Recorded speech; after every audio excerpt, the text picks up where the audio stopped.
Welcome to the Aceman, everybody. It's time to go behind the funny. This is Scott Higgins. And this is Ace Aceto. And thank you for joining us. Thank you for downloading us. Thank you for subscribing. We appreciate it so very much. And if you have a moment, please give us that 5-star written review wherever you download your podcast. It's a great way to help the podcast. If you want to help us out another way, tell a friend.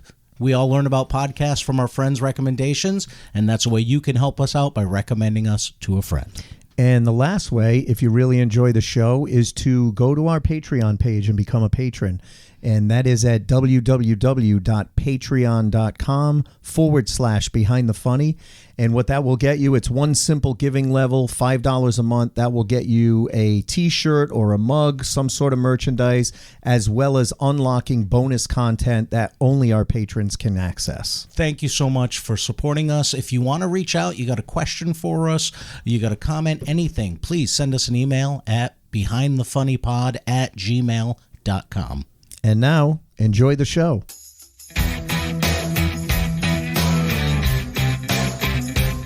Be careful. He's and Scott Higgins, both of them coked up out of their minds.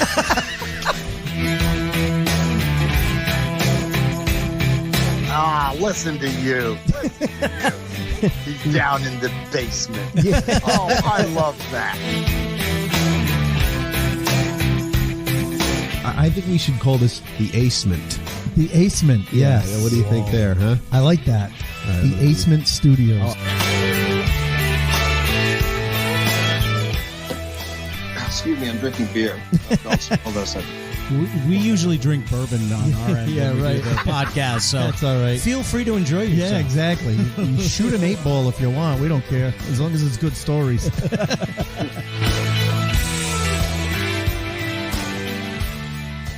And thanks for tuning in, everybody. I'm more worried about which bourbon I'm going to pour. Well, it's a smorgasbord. Ace set up the bar tonight. Basically, we we've got a lot of... We don't have a bourbon date. Oh, we're an orgy This tonight, is a full-on buddy. bourbon orgy. Yeah. for a Well, you know what it change. is? We've got all the shit that was left over from like the past month from Scottober. So we've got a little Jim Beam Devil's Cut. We got the Motorhead. We got the Devil's, Heaven's Door. And we got Noble Oak. You know what? What better way to hang out with an old buddy we haven't seen in a while? Yes, than to have an break orgy. out our bourbon orgy. Yeah. So thank you so much for tuning in tonight. This is going to be a really fun episode. Hope you guys enjoyed last week's episode with Brendan Kirby. As I listened back when I was editing, I'm like, that poor guy, we attacked him with Seinfeld lines, or at least I did. Oh, you did not stop. I was quoting every Seinfeld episode from beginning to end. It was so much fun, though. Yeah, it was. It was so much fun. And then our new intern was there, which I think was a surprise to everyone, Yes, which was a lot of fun. Which was great. So. The recently unemployed Brian Mulhern, who recently left Cat Country. That's a big pour. Yeah. I'm not bashful. Listen, I got plenty. I make the excuse of the big ice cube. Yeah, That's what it is. that's a lot of. I make the big It's a ice lot cube. of whiskey displacement. The big ball in the It's- middle. But anyway, we're Physics. Yeah, that's all physics. And I failed physics in high school. Yeah, me so. too. But somehow, if they had brought whiskey into it, I might have passed. Oh, I was A all the way had I done that. But thank you so much, guys, for tuning in. We appreciate it. We got a great episode tonight. Yes. Live in studio. And Ace, who did you book for us tonight? We have been talking about this guy, getting this guy on the podcast for a while too, and he is one of the favorites in Boston. How long have you been known him? Probably at least 25 years. I've known Harrison since I started. Since I started. It's been 25 years. Has it? Yeah. 25 Yeah. years. You were doing 97 was the first time. I wasn't up here until 98. No, but I started in Boston 20 years ago. Okay. And I used to do Faneuil Hall like Tuesday nights and Okay, yep. Monday nights, and you used to be doing spots on Yeah. those nights too. Like Nardizzi had Tuesday nights. I think Loletto was Wednesday nights and stuff like that. I came in right as Sandgate took over. Joey. Yes, Joey yeah. took over. Joey was I got booking some me stories. too. Oh, I got some stories. Yeah, we all do. yeah. Who doesn't? So let's for the audience who didn't quite catch his name. Harrison Stebbins is on the Behind the Funny podcast. Thank you guys for having me. Oh, thanks for Great, joining man. us. This is, Thanks. exciting. And we're popping I his feel like a cherry. person- What about swearing? Can we? Oh yeah, we're Yeah, explicit. So no, okay, good. It's I just- uncut, my friend. I mean, I poured like a finger and a half. And No, you're over there go pouring for I it, went. bro. I'm fisting myself Yeah, with mine. seriously. I'm gonna cause a mudslide. Oh my God, this disgusting thought. I'm sorry. Was that out loud? That was the inside voice. Yeah. But anyway, Oh my God. Let's go back to hunting ghosts. You're getting disgusting in your old age. that was an old Opie and Anthony reference. Yeah, Sorry about that. There you go. No, so Harrison has been a favorite in the Boston area and all throughout New England for a long time, and really just a down to earth, cool guy. I think I've told the story the last time I worked with him was the. Speaking of hell gigs, it wasn't a hell gig, but We could do a whole. How long is this? yeah, How long, as long as you how want. much? How are we yeah. here? Long? For, 'cause, We're like an hour and I a mean, half. let's You set know. up a few cots. I could be here for a while. You don't even need cots. My kids aren't even At here. the end As of long the as you don't year, we mind do sleeping in a Barbie best bed. of the bad gig stories, All right. and we fill a whole episode Yeah. with just the funniest bad gig stories. It's No, great. but the gig wasn't horrible, but what happened was I had been trying to get in at the Kowloon, famous north of Boston comedy club, been running for years, very well known. I had finally gotten in and they were featuring me. And I remember seeing Harrison in the parking lot and I was like, hey, this is the first time I'm working here. He goes, yeah, I know. He said the booker, I won't name the booker, but she's a sweetheart and she's very nice to me. He said, he goes, yeah, she asked me about you. And I said, well, I don't want to follow him. I could tell you that. So that was the best endorsement I could have gotten. But I don't know if you remember this. It was the day of the Sandy Hook shootings. Oh, Okay. And I've told the story before. I honestly don't remember I that. do, I do a lot about growing up, going to school, playing in the right. schoolyard and shit like that. Right. So as soon as I started going into that stuff, it got a little bit heavy. They were okay, but it wasn't the typical set that I normally would have had. And I was just like, shit. I got a similar. So I did a show September 12th, 2001. September 12th, the day after. Yeah. It was at the Comedy Connection because September 11th was a Tuesday, and I had a show there on Wednesday. yeah. And I got there. I've never said this since, but I looked at all the comics on the list. And I said, if anybody fucking mentions that yesterday at all, Yeah. I'm going to shut the mic and you won't play here again. Right. It's the only time I've ever said it's just people aren't ready. And the thing was, we had an audience. We had over 50 people, which Yeah. I'm People were- shocked. yeah, at. right. And I was just like, don't No. say, nobody's here to talk about that. Exactly. Let's make them forget what's Right. happened over the past And 24, nobody 48 mentioned it, hours. And it was like, I mean, you guys understand when you're on with an audience, you can feel a certain energy. And I think when I went up and just started going into material, which Mm-hmm. normally I'll kind of fuck around and do crowd work, I didn't even do that. I went right into material to let everybody know, look, we're all on the same page here. Right. We're here to have a good time. There's time to process it, Yeah. but it's not right now. Because at that point, we didn't even know. Nobody knew what was No, going on. No one I even mean, knew there was what still- happened, right? Like- People were still in shock over that at that point. Right. Yeah. You didn't have time to process it. Right. Only 24 hours later. Right. And it was, it was an interesting, it was a lot of fun. The crowd Yeah. really, we all were like on the same page. Yeah, yeah. We were all just Right. like We're all in the same together. boat. We want to forget about Yeah. it, and we just want to have fun. And You so- never know how a show was going to go in weird situations like that. Because I had a show, same thing, Sandy Hook. Yeah. night, and we're like, oh my God, what's the crowd going to be like? And same thing, you just do your material. They're here Yeah. to laugh and kind of forget about what happened that day, and you're going to be It's okay. just because my material is about being a kid. School, that's it why. fucked me because normally doing stuff about being a kid, like, oh, that's as far away from politics and world Right. news and bullshit that we have to worry about. But you were on the bullseye But with that that day, yeah. Man. And they weren't mean, they weren't horrible. They laughed, but you could tell there was a heaviness in the room when I started but at talking the about same it. but at the same time, you're not going to avoid everybody in every subject all the time. No. Big things like that are different. But I recently had a fundraiser that I did, and I had this guy Tyler Hittner. He's a Rhode Island comic that just started a few years ago, and he uses a walk walker because he doesn't have full use of his legs. Okay. And he talks about That's hilarious. It is. I pick on him all the time. Oh, we do. I mean, I told the crowd he fakes it for the laughs, and stuff like that. We had him on because we're friends with him, so we could get away with it. We had him on the podcast last year, and I said, sometimes a good line just comes to you. Yeah. And we were like, so, have you dealt with any kind of challenges? No, you asked. I said, what have been some of the major challenges you've had to overcome And I said, getting into comedy, dealing with your handicap? And I said, besides stairs. Oh, He started laughing, though. He loved it. I was crying laughing. do you But remember? the point I was going to make, I apologize, is at the end of the show, I'm picking stuff up, and this guy comes up to me, and he's like, hey, can I have one of your cards? Because I work with a school, and we'd love to do a fundraiser. I go, yeah, absolutely. And he goes, we'd love to have you, if you could do me a favor, though, not the guy that opened up tonight. Not that he wasn't funny, but my wife has a nephew who's in a wheelchair, and she was kind of upset by his humor because he made fun of people with a handicap too much. And I looked at the guy and go, you realize he is handicapped. Yeah, right. Yeah. You did get the fact guy, of the walker he has a walker put on stage. That's not fake. So they thought that was all like a prop or No, something? no, the guy just felt it was it was too much Inappropriate? to make fun of those people. No, he can because he's actually one of them. He's got a pass. Yeah. And it's and I just said to the guy, I said, you know what?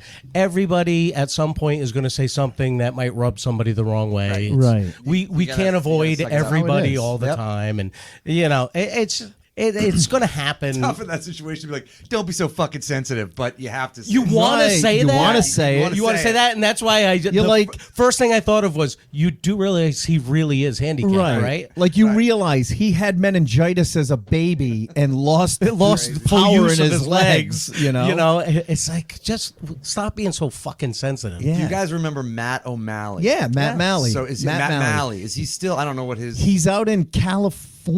Who did we have on that said they still talk to him all the time? He's out in California. I remember Yeah. that. Someone I not don't- too long ago talked about him. And I can't remember. They said, I still talk to Matt Malley. He's one of my best friends. He was another one that used to do I got stuff. a good story with him when I was first starting out at the Comedy Connection, East Providence. Yep. It's a great club.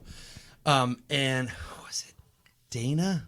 Yeah, Dana was Dana the manager. Nathanson. Yeah. Dana, and she was hard. Like, she was not. We've had Dana on before, too. She was not like. Once you got to know her, she was great. But like your first time, your it's like first you have strong- 4 minutes. Oh, to yeah. fucking don't go fuck it on. up. You're like, oh my God, I'm terrified. Yeah. And so it was Gallman, and then everybody, they're going to bring Matt Malley up. Yeah. Matt Malley up. And then I'm going up to do my guest spot. And Matt, okay, here's how it's going to work. Matt's going to wheel himself off stage. Yeah. And then you wait for him to clear because he's got to come down the aisle, and then you go up. Yeah, because it's tight in between the tables. Right. There. So he introduces you. And they're all like, "Don't fuck, wait till I get off stage and clear." I'm like, "Okay." Even Matt, since then he was cool, but like he was kind of a hardo. And I'm like, everybody here was like terrified. A little uptight. And so he does his set. He introduces me. And then he goes to wheel himself off stage. He hits it kind of a weird angle and goes flying into the like the whole wheelchair goes sideways, and he goes into a table. And I'm standing there. Do you go help him? And I'm like, I kind of walk up because I'm on my way up there anyway. Right. So I'm like, and they're like, it's like, we got it. And so there's just, and again, a gasp from the audience, like, and I got 5 minutes, and I'm on the clock. So I get up there. And I'm trying to get the audience, like I'm new, like I'm doing big wheel jokes and dumbass shit like that. And I'm like, hey gang, and just not buying it because everybody's still, they're wondering if my first 30 seconds, they're still like getting him back in his wheelchair and like setting everything back up. Yeah, right. And I came up and Dana was like, yeah, you're not ready. And I was like, did you see what? But that's Dana. Yeah, right. That's totally Dana. It was just, I'll never forget that. She's like, you're not ready. And I realized it's a lesson though, because it's like, they don't give a shit. Like, they're not, another good lesson was at the Comedy Connection. I did my first spot at the Comedy Connection in Boston, and Gavin was hosting. Yep. And I was young and full of myself. And I got up and I had a good set. And I got up and I couldn't wait to ask Gavin because I just loved him and he was so funny. And I went up and I was like, he goes, I wasn't watching a set. I don't know. I wasn't paying any attention. What's your name? I don't even know you. And you just It just brings you right back down. A lesson that like nobody gives a shit. Exactly. Nobody else. Yeah. Do it 50 times in a row and then people will care. But Right. because you had a good set, it doesn't matter. No, Right. no. But you were talking about the guy in the wheelchair. I did. Do you remember Tommy's Comedy Lounge? The short amount of time it was open. Charles Playhouse. Yeah, yeah. Where the Blue Man Group would walk through. Yes, And you couldn't say and anything. they told you, And they told you not to say do not anything. comment I'm on like, them when they walk Are through. you kidding me? They would walk Right in front of the stage. show. Guys And you're just totally like, painted blue. You're in the middle of doing your set, and all of a sudden, the entire cast of the Blue Man Group walking in front of you, and you're looking at the crowd And like, you're not "Yeah, that supposed to didn't say happen." anything. Yeah, You right. couldn't say Exactly. anything. Yeah. I get there one night, I'm featuring, and they said, "Oh, there's a guy doing a guest spot that's going to be on before you." Yeah, whatever, that's fine. All of a sudden, the host goes up and does his spot. Then he goes, "We got a special guest here tonight." After he announces the special guest, I see two people coming with a metal ramp and putting it up on the side of the stage.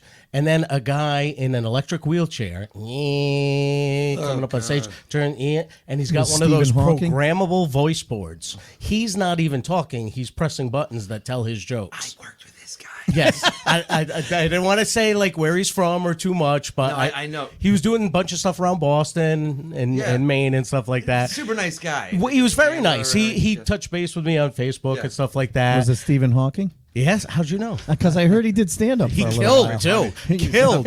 No. But He's filthy. That's the thing. Yeah, that's what it was. Well, way too raunchy for this Yeah, crowd. it's just No so inte- blue. Just Yeah, no intellectual humor whatsoever. You Just ever had a complete- rusty trombone? Complete filth, complete filth.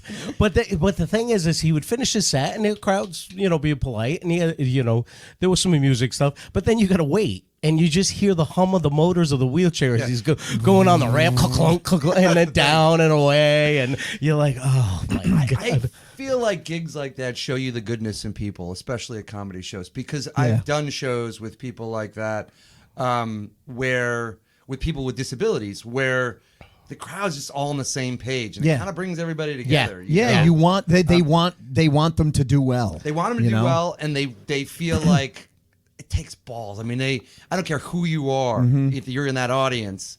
Any of us can go up and Right. It's tough enough for us, but for someone with a disability, And you know it's what I even liked tougher. about this guy is he would talk to the other comics after the show, and I worked with him 3 or 4 times. What'd and you think? Every time, no, he would ask, "What did you think of this joke? What do you think about that?" Because he would go home and he would write more stuff, and then he would type and program it in, and he was working on his material like Anyone other else. comic Yeah. did. Yeah. Probably But more so. But what you learned is comedy clubs are not set up for people that have these disabilities, No. unfortunately, to easily get on and off stages and stuff like that. Right. When Tyler was on, he said Derek Furtado had to actually throw him over his back because they did a gig up like on a second floor. I was just going to say that, yeah. And Derek had to put him on his back, like a and give him piggyback and bring him piggyback up. upstairs. I'm like, holy shit. a lot of these old Elks halls, Oh, yeah. VFWs, Yeah. we do tons of shows in these places. They don't have elevators. They No. don't have Ramps. a way for people to get up there. And I just did a VFW last week. Have you ever done a Don't show brag. and you feel dirty? It was in the middle of nowhere. It was in the middle of nowhere, and I opened up, and it's just everybody's white, And my opening thing was like, "You guys ready to storm the Capitol?" Like, look at this. And like half the crowd like claps because they're, and I'm just like, oh. You're like, oh shit, I opened up a can of worms. Exactly. And then I remember I was tired, and I was like, all right, let's just give the people what they want. Let's just do it. Just fuck shit, Yeah, dirty. yup. You're a bunch of dicks, and I like to do crowd work, but you can just. I've done that. But Providence is another place where sometimes you just late shows in Providence. If you don't, If you that's what they don't, want. you're gonna die. If that's what they want. They want you to be aggressive. Yep. And they want you to just be not filthy. I mean, you No. can be, but like It's like working just- a bachelor party. fuck becomes a punchline. Yeah. And that's Yeah. not. It's so easy because if you Right. got to do 45, you can Right. just sort of just put it in cruise control. Right. And just you're not. But the problem is you're not going to be able to work out anything. No. Right. No. So it's You're might just as well. servicing the crowd at that point. Right, because if Yeah. you do anything above that, Yeah. you're not. And the host was came right out of the gate. When you host and you're just like fucking this and fucking yeah, that. and not even jokes. Like you're just sitting there. I don't want to do any of his stuff because it's like I don't want to. Tell us after the show. Yeah, but like a very nice guy, but like just he's not even tying anything together. He's just screaming out profanity and like. Just just like, all right, well, that's what we're gonna do. I was discussing this chemical bath after the show. I did a show last weekend, and the host comes out and immediately starts with crowd work and dirty material and everything, and I'm talking to the feature actor and like. When I started in this business, it was always the rule that, if you're the opening acts, you left the crowd work for the headliner, you left the comments about the place that you were at and all that type of stuff. You left that for the headliner because he's doing the 45, 50-minute set. You didn't take that meat off the bone. You left all that for him. And you should have material. You're doing 10 to 15 minutes up front. Just do your set. You're doing the feature set. Maybe you ask a question or two, but you don't do 20 minutes of crowd work. Right. You kind of leave that for the headliner. That was kind of the unsaid rule. Again, it brings me back. I keep going back to the Comedy Connection in Rhode Island, but I learned that lesson from Seisler. I featured for Rich Seisler, and I was, high energy and got up there and just got into kind of like just work the crowd into a frenzy of like crowd work. Yeah. And it was just, again, East Providence is a great room to do crowd work because you have a lot of characters. Right. Everybody, it's a delicate balance because you don't want to get, because you can definitely get things out of control there too because everybody's hammered and they'll get involved and start shouting stuff out. But anyway, so I went up, did all this crowd work and crap, and then I came off and Seisler was kind of like, dude, what the fuck was that? And in my immature brain, I was like, well, if you can't handle, that dumbass mentality. Can't follow me. But it wasn't until later when you start closing that you realize that you realize what you've done is basically just made it so that doing straight material is especially like if you have to do a little crowd work, it's okay, but then cut right back into material because the most important thing is allowing the headliner the option to do crowd work or to do it. And if sometimes you gotta defend yourself with hecklers or whatever it is, or there's just low-hanging fruit. Right.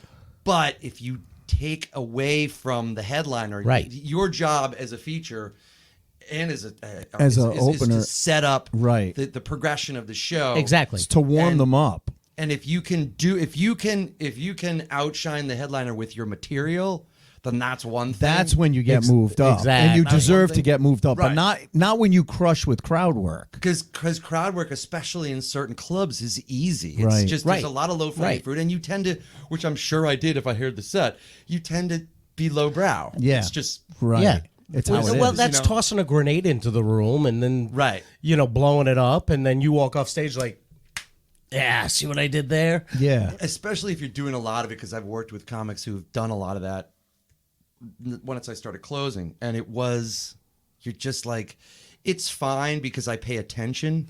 Like Donovan's one of those. Mike Donovan will come in. He sits there and watches every word that comes out of your mouth. Now he does it. He doesn't do it the same reason I do it. He does it because he wants to see what other people are doing. He's very interested. He's watching the different angles. I pace back and forth. People are like, you're nervous. I'm like, it's just, I'm getting myself an energy. Yeah. I'm getting myself worked up. I got to get that adrenaline going so that when I hit that stage, I'm ready to go. But, doing like, I watch the sets before me so that I can potentially use what they've said as a callback to them. Callback, especially if they're doing crowd work. But if I've noticed, if they do a little crowd work and you're paying attention, it's great because you can open up, and if they say, "Oh, hey, Bill," or something, whatever, you bring it back. It ties the show together for the audience because they're like, "Okay, he's on the same page." Yeah, exactly. But if you don't, if you do a ton of crowd work, you've picked all the low hanging fruit, exactly, and then you force the headliner to go. Well, and I also think you can burn a crowd out on it. Yeah, no, absolutely. It just flat out burn a crowd out on it. They after a while, if you've done that for 25 minutes straight, Right. You know, they kind of get to a point where it's like, all right, enough. All right. Yeah, do leave something Bill alone now. We Right. get it, Right. you know. And it's almost like every show has, you know, kind of a lifeline. Yeah. And you know, it hits a peak. Right. And if you bring that energy in the crowd up to this level, you know, 20 minutes into the show, then where's the headliner going to go with it? Right. You know. So let me ask you guys a question. Sure. Because I love this show. This is great. I'll sit here for hours. Earlier tonight, he goes, "This is my first podcast. This is going to be interesting. I've never done one." And now it's like he's taking over. He's doing an interview. Oh no, we love dissecting this stuff. That's the whole point. I of never it. get to talk to comics. You don't get a chance to talk to comics. Especially Nobody when else you're gets it. especially when Right. you're closing shows now, because everyone else has left. Right, exactly. I I realized that like you don't. There's no, at least for me, and maybe I don't know about you guys, but back in the day, I felt like you're hanging out in the back of clubs. You know, you would hang out in the back of the Comedy Connection. You'd hang out down at the Vault. You know, you'd sit there and you'd just watch other bad comics, and that's how you learned. But once you get to at least where I am, where I've kind of scaled back, and am, you know, we'll talk about all that crap, but I don't hang around as much. Well, because think about it. Most of us, when we started, now you were the exception, but most of us, when we started, we were single. Yeah. So that was what you did. Wednesday, Thursday, Friday, Saturday, you hung out with comics. Right. As you get a life and you do other things, now it's like, I don't want to say it's just a job, because it's not. It's still something you love to do, and there's passion behind it. It's an addiction, yeah. Yeah, you have to. But you have to you don't compartmentalize things. You have this time for this, and this time for that, and this there's time not for a lot of this. places. Like, we used to have a home club. For me, it was Periwinkle's years ago. Then it was the Comedy Connection. Then it was Connection up in Boston. Like, so when I lived outside of Boston, you'd go there on a Wednesday night, you'd go to do the show, and then everyone would hang next door or hang in the back of the room and just bullshit and talk. Right. It's, you know, I'm sure for 20 to 30-year-old newer comics now, it probably is still like that. They probably There's so many more opportunities from what I've heard. Because there's a million bar gigs. You can do a show on Tuesday and promote it. We couldn't promote. You No, couldn't promote a no, show there was on no a way to Tuesday. promote. Exactly. I did. Yep. No, sorry. Last week, I know. That's all right. No, Judge, that's what just jump in. Last week, I had this new 5 minutes that I wrote, and I wanted to go out and try it. And I had a show Friday night I was going to run it at, and then the show got canceled. So I went out on last Tuesday night to an open mic. First time I went to this open mic. They said, Were you nervous? well, in a way, because I haven't been to one in forever. I'd be fucking terrified. I mean, and I'm not talking about, like, we've gone to John Parada runs a few open mics, but we know John, we knew some people on the show, so it was a little different.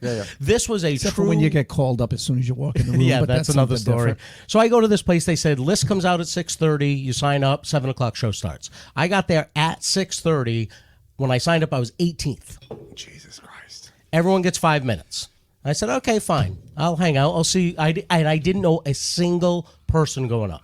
Not a single person. So weird. So 18 comics and we don't know anybody. So I said. So I sit at the bar and I said, all right, I'm going to watch these guys. I'm going to see what's out there. What's out there? What this new talent is? Who's good? Who's not? And 17 comics before me. I've never heard so many shitting and jerk off jokes in my entire life. Jerk off jokes seem to be making a comeback. Huge comeback. Get it? Comeback. But anyway, so I'm going up there and I wrote a 5-minute clean set. oh, God. I did it on purpose. 18 people in. And I'm 18th, and I'm going to go up there with this 5 minutes of clean after 17 minutes of this stuff. But I'm watching, though, as these guys are doing this stuff, and I'm turning towards the two tables of actual people that are watching the show that aren't other comics. And every once in a while, you see them going, like, putting their head down, shaking their head, and then they're looking back up, and they're going like this. Because there's one table's all women. Oh, God. Just what women want to go. But these guys, these are newer comics, so they have their 5 minutes. Right. You know what I mean? They don't. So I walked up at the beginning of it, and I'm like, wow. I didn't realize there were so many different versions of shitting your pants and jerking off. But I got 3 more for you if you guys are in for it. And the table starts laughing. And then I just went into my 5 minutes. And I just did my clean 5 minutes. But I'm about 4 minutes. I felt like I was 4 minutes in. All of a sudden the guy lights me and I looked at him. I go, are you fucking kidding me?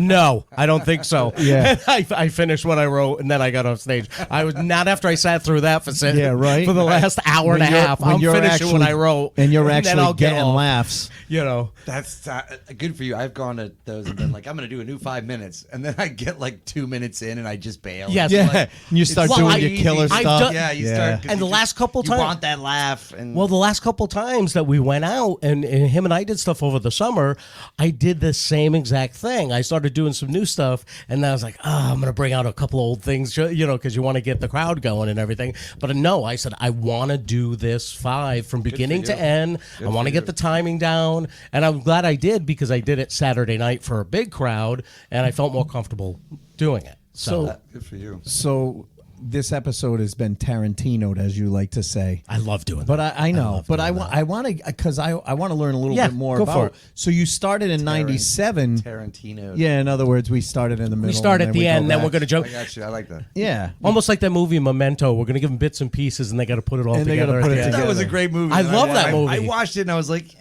but I think I'd heard so much about it. Yeah. By the time you Yeah. sit The build-up down and you, lost. The like, build-up was too much. You kind of know the premise, Right. And then you're like, "There's no other way they can really end this." But it was Right. Good. I mean, it was good. It's just I knew so much about it.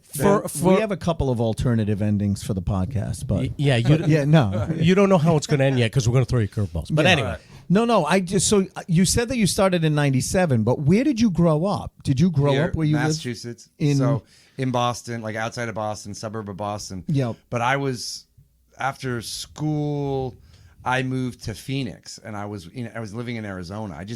I literally picked a place I knew nobody, that was very different, and I said, "Look, I'm not. Who knows what's going to happen? I want to live somewhere else." Wow. So I drove to Phoenix. I bartended and waited tables and made probably like $4 or $5 grand just to have some cash to drive out drive there. out.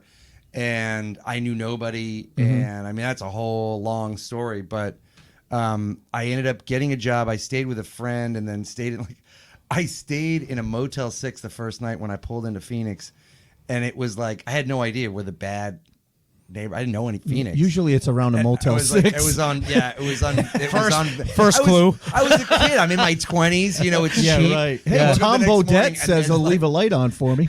there was like barbed wire fence around, and I stayed on Van Buren, which is like the I don't know the anything about Phoenix. shittiest- It's like Skid yeah, Row. the shittiest drive in Phoenix.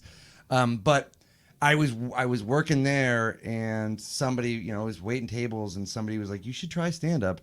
And so there was a lapse. Had you ever thought about it before then? I had done improv and stuff like that in college. In school. I didn't like improv. I felt like it was too much of I felt like it was just, for me, it seemed like there was always a cop out, meaning you could always just tag out basically and just be like, it's not working. Right. And the group that I was doing, you ever heard of Broken Lizard? No. Broken Lizard did Super Cop. Okay. It's not Super Cop. What is it? Super Trooper. Super Yeah. Troopers. Oh, yeah, Super yeah. Troopers. Beer League. Beer League. So those Yep. guys started a group called Broken Lizard at the school I went to. And once they left, they changed the name to Charred Goosebeak, and that was the improvisational sort of improv/sketch. And I just found that a lot of the improv, you had setups and things. You'd practice it. And Yeah. you'd do setups. So you had things Right. outs in places, and like you could just bring in words and set up things. And I was like, it's not True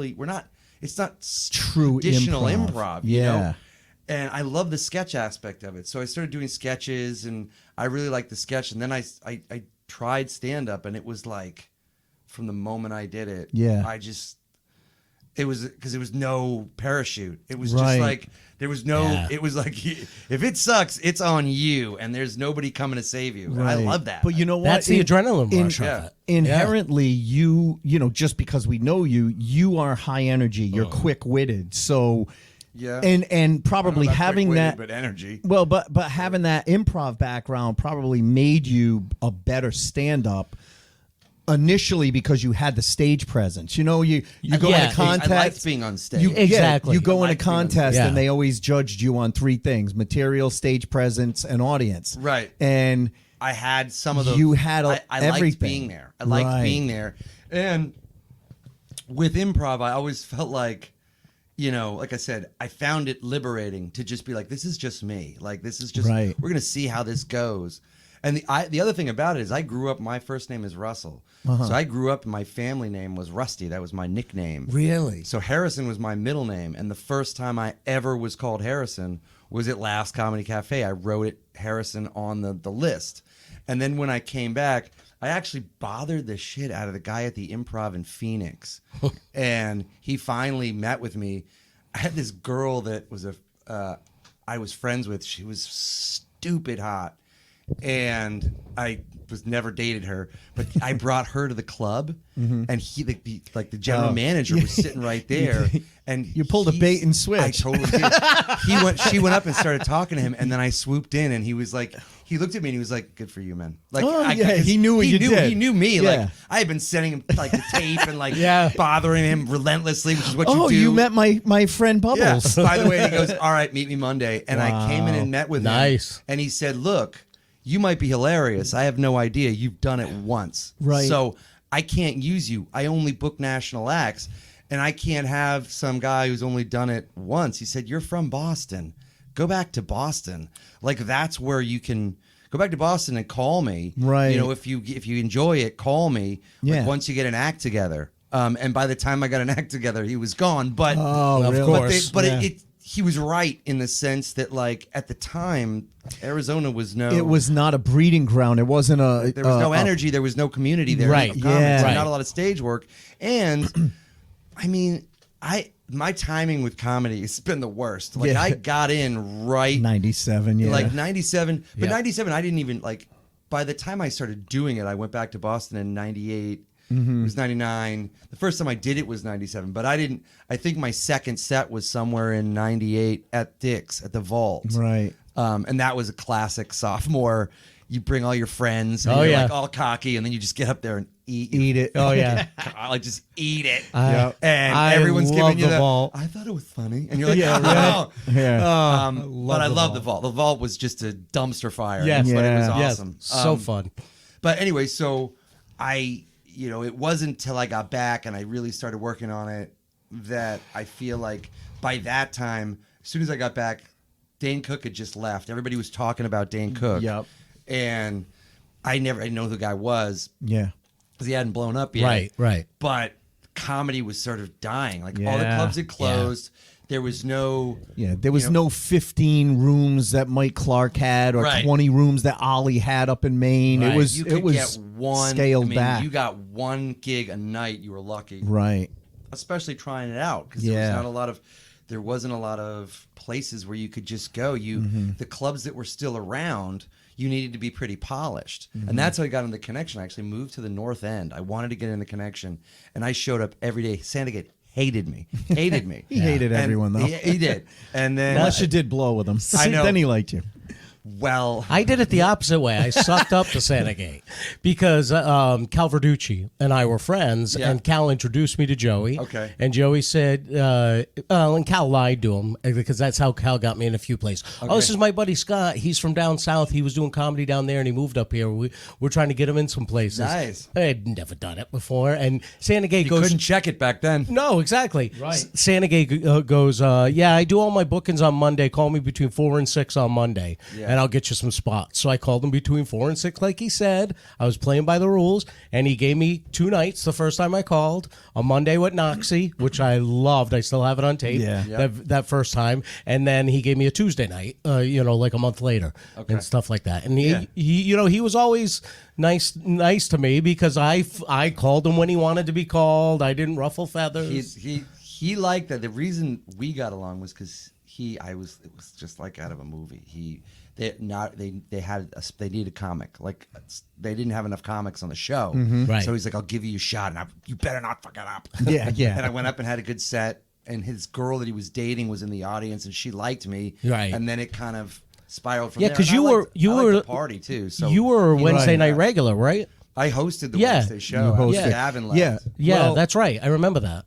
because Dane used to do the Wednesday night show too. Okay, Dane, and then Gavin and had then it. Gavin had it for a Right. short time. And then yeah. Gavin had it, and then I took it over, and it's tough because you couldn't. At that point, again, they were pretty much by the book, so you couldn't do anything with it. You know, you couldn't. They were just like, just shut up and host the thing. Yeah, just host. And it was like a do Wednesday 10 minutes up gig. front, and yeah. It was a Wednesday gig, and you learned so much from those hosting gigs. Oh, because yeah. you just there's no.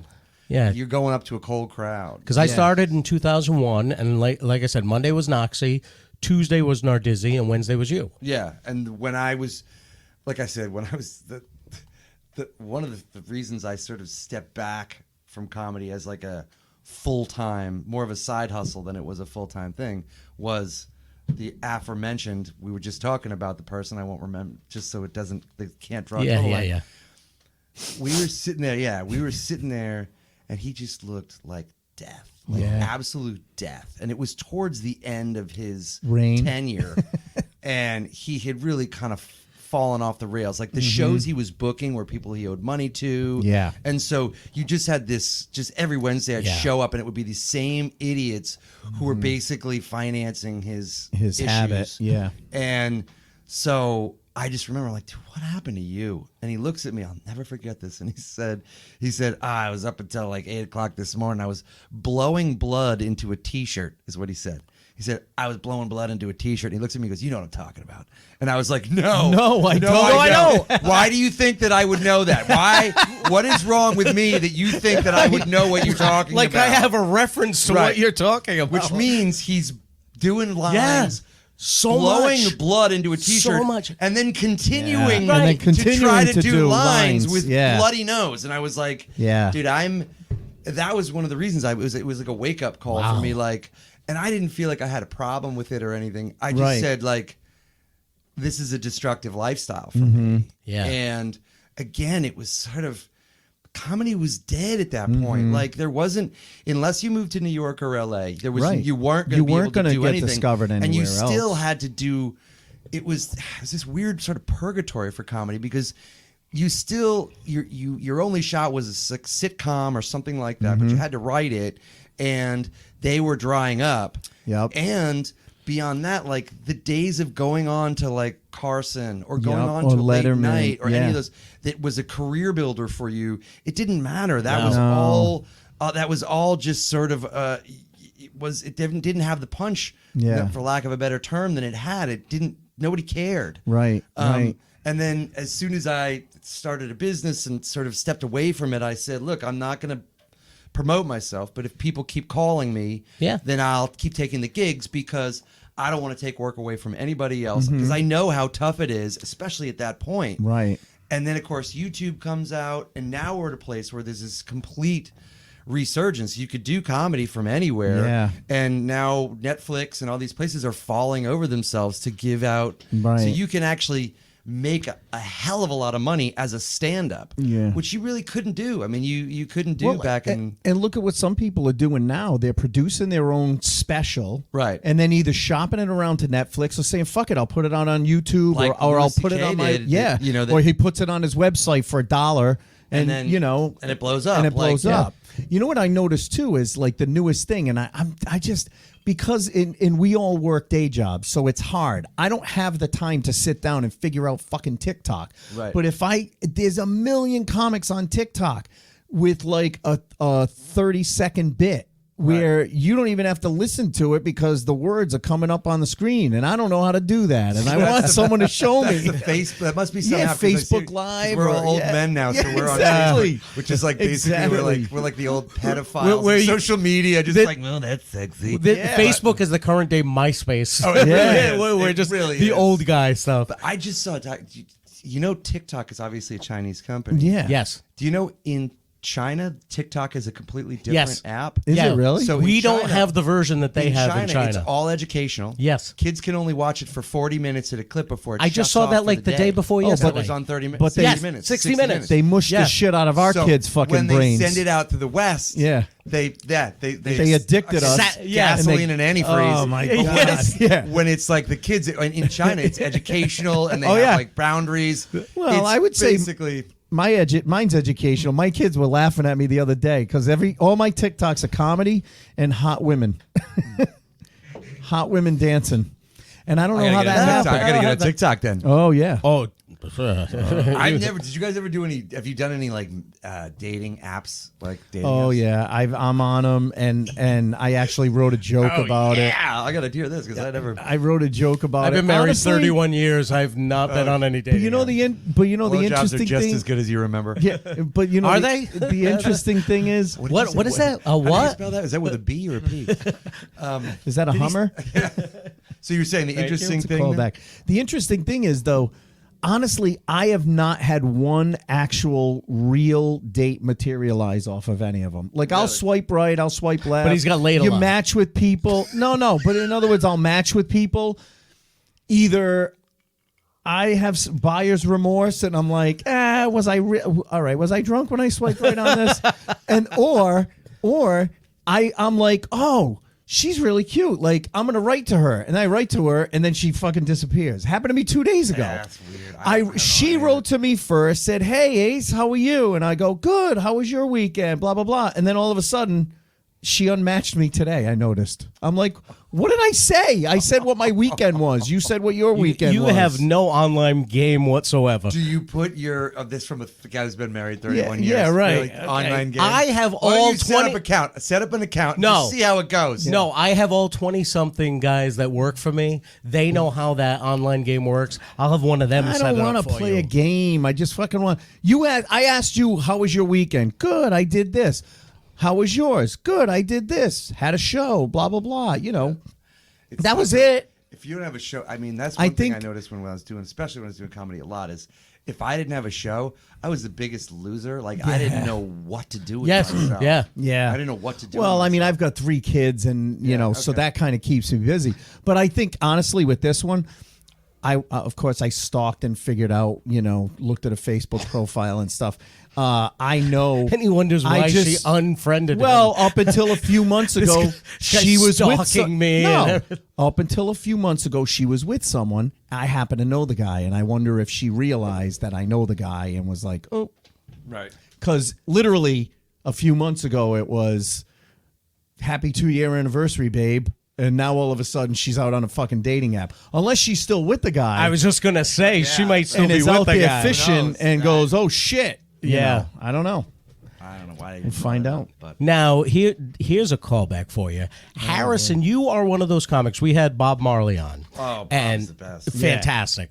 And he made a great point about, he said really good comedians will make a point that, you know, Might be controversial. is controversial, or- upsetting to the crowd, offends people, and then they're like, "Wait a second," and then they litigate. They basically litigate. They're like lawyers, Right. And they prove their point and bring it around to being funny by the time they're done Right. telling it. And you are that type of comedian because there are a few bits I remember you doing over the years where you start off by saying something where people go, What did you just say? Because you used to do. I don't want to do your bits, but I remember the one you was did the about the hooker bit that you did years ago. Jesus. All right, you got to refresh my memory on that. Oh, wait a second. That was a good bit. That was a great bit. It was right after Tiger Woods Yes. got Yeah. busted with hookers. Yes. And the whole thing was my girlfriend, it was a true story. My girlfriend had asked me, have I ever paid for sex? Yes. And that was the sort of impetus of the whole thing. It's And like, you paid for sex. That's different. Like Yeah. that, getting a prostitute and paying for sex, those don't have to be those don't have to be the same thing. Right. And, And then he- I walked through this whole Yeah, you walk through the whole thing, and you Yeah. basically sounded like a lawyer litigating Right. the whole thing. And can by the pay end of it, for you bring it sex. right back to the funny, and it was hilarious how one you of did those- it. Because every woman in the crowd, when you start that bit, is like, no. Yeah, fuck you. No. And And then- by the end of it, they're all laughing. because I'm pointing out Yes. the bullshit. Yes. that they're bullshit. Yes. And it wasn't based on one night, but it was No. based on a series of nights that I put all into one. And the Yeah. idea was that I took our for like the anniversary and we went to a play. It was Dirty Dancing, which wasn't.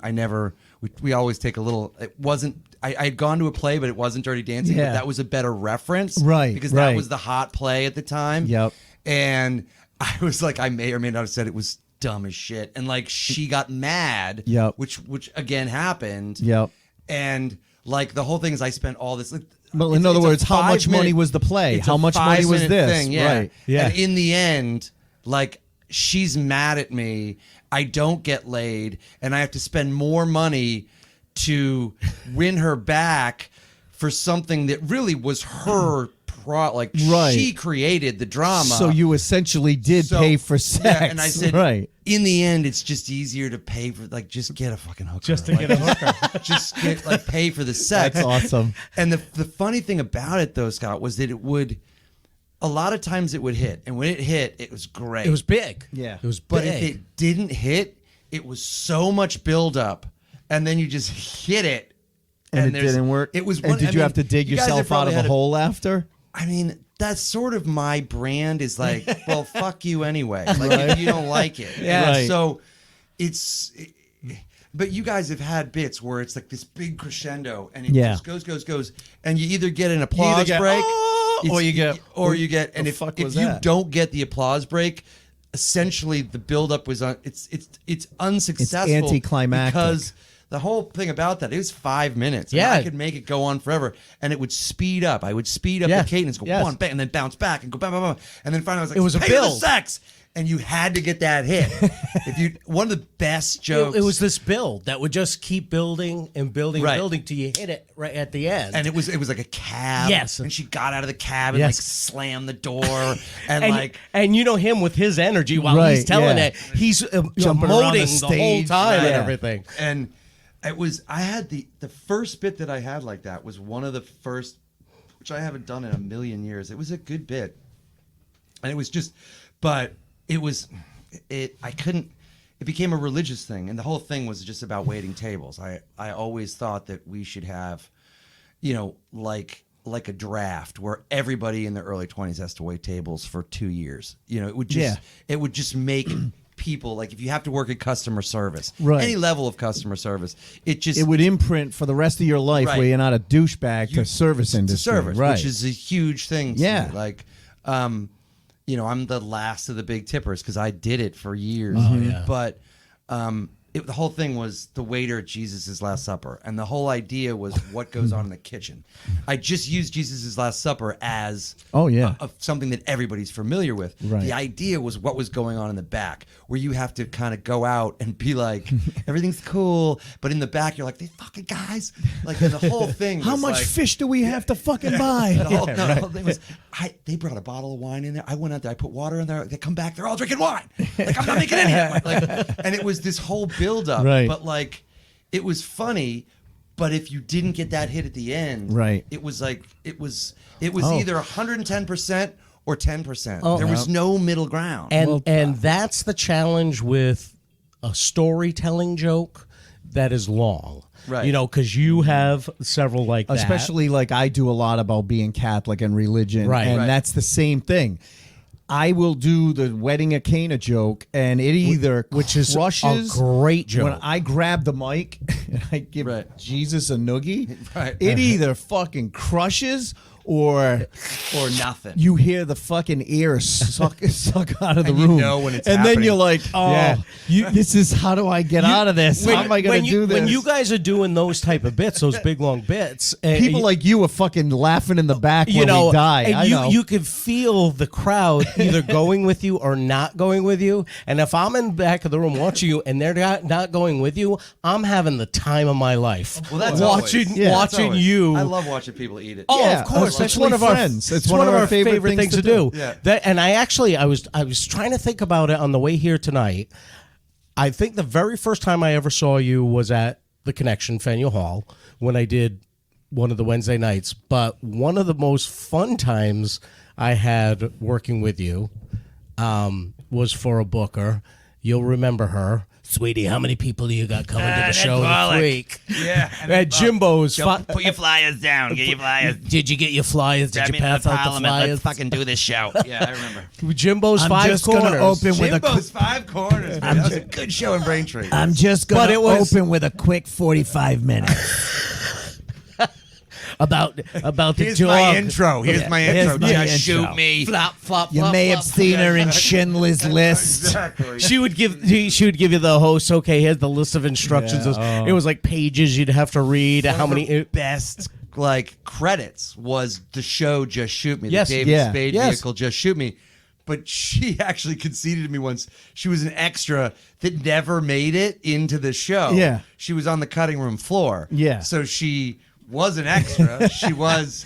Oh, there's a film picture of it. her in the scene that she wait. had on her board. Oh, well, Wait a I'm second. sure she got a picture of it, I don't but think it that never she made it. aired. Did it ever air? Oh, I don't know if it aired. I don't think it aired. I just remember there's a picture of her pushing a mail cart, and not funny. one of the female actresses is standing next to her, and there's her pushing her mail cart against her picture of her with Jay Leno and the picture of her with this person. Because remember, they would put the big board up at the door, Right. You know, when you came in of all the pictures of her and everybody. yeah.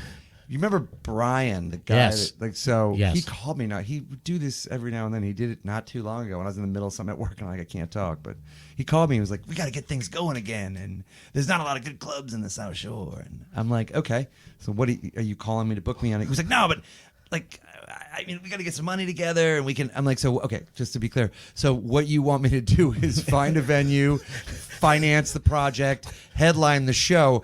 And then what's your end? Like, Yeah. what's your yeah. I love Why do I this. need you? Yeah, exactly. Right. So I don't get this. I don't get the team in this. Yeah. But the show I did with him at Jimbo's. Jimbo's, the first time I worked with him there, I was hosting, he was closing, and it was an amateur contest.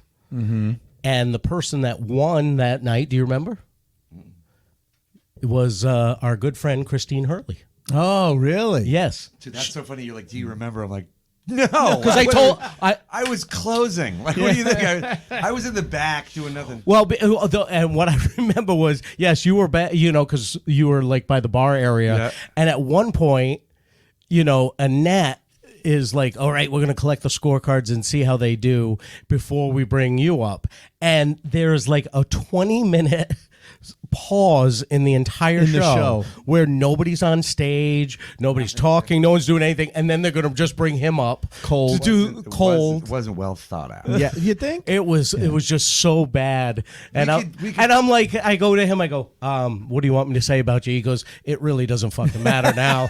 Just do it. Just do it. I used to love those are the kinds of shows though that like Jimbo's South where my goal for the show was to have the staff come out from behind the kitchen, come out because you from the knew other you were room. doing a good job You knew when they came when out. you looked Yeah. over and you saw all the staff standing there, 'cause Yes. they knew something was good happening. Yeah. So they would come in and sit in the back, and that was always with those shows. And we could joke about Annette and stuff, but she booked some great rooms. She booked some fun rooms. She booked some great and rooms. They were great places to cut your teeth because he would Yeah. have shit gigs. I mean, they were They were good audiences. they were fun audiences and like. Oh no, I'm telling that story because it was a funny one. But I did a show at Jimbo's one night. Paul D'Angelo was the headliner. Packed house, end to end. Every comic had a great set. The crowd was fantastic, and I was like, man. I mean, I was only maybe 2 years in at that point. And I was like, I can't wait to come back here and do this again. This was unbelievable. Right. What she did, she had a good balance of people who like new comics who would be bringers, like who would have. Right. She would always have somebody that you didn't know who was on the show that brought 35 people. Yeah, right. And like, so you add that to her normal book of, on her emails and flyers. Right. The only problem was every time I did a show for my office is in Weymouth. Yeah. So every time I did a show for her after I started my business, I'd have everybody in my business being like, dude, is this you? Is this because you? every ATM and Yeah, fucking right. every CVS, Yes. like Brian From- just went yeah. around and just carpet bombed From like the whole South Shore. Duxbury to Right. Roxbury. So everybody's yeah. sending me those yellow like little cards Yes. Yeah. with my fucking face. It's like when the military drops the leaflets over a city before they Propaganda. bomb it to tell everyone to get out of Yeah, town. right. It's a propaganda type thing. of thing. That's But so no, funny. you know what? And John Perrotta still to this day uses the old fashioned flyers that he puts up, in the men's rooms and by the doors and stuff, and he swears by them. And you go to his rooms and they're packed. So Because he does a lot. He's a good guy. Well, and he does a lot of gigs. He does a lot of places, that are like restaurants. So if you Right. go to a restaurant, like we all bust balls about cellos, but you go to cellos, and if he's putting up things in the bathroom, in the hallway, and stuff like that about an upcoming show, Cello's is a busy place. They get hundreds of people every day. Every day. Right. So if they know, oh wow, there's a comedy show going on November 19th, I'm gonna go. He does a dinner comedy show at Cello's at 2 p.m. on a Sunday, and it's packed. Every time. It's packed once a month. It is packed.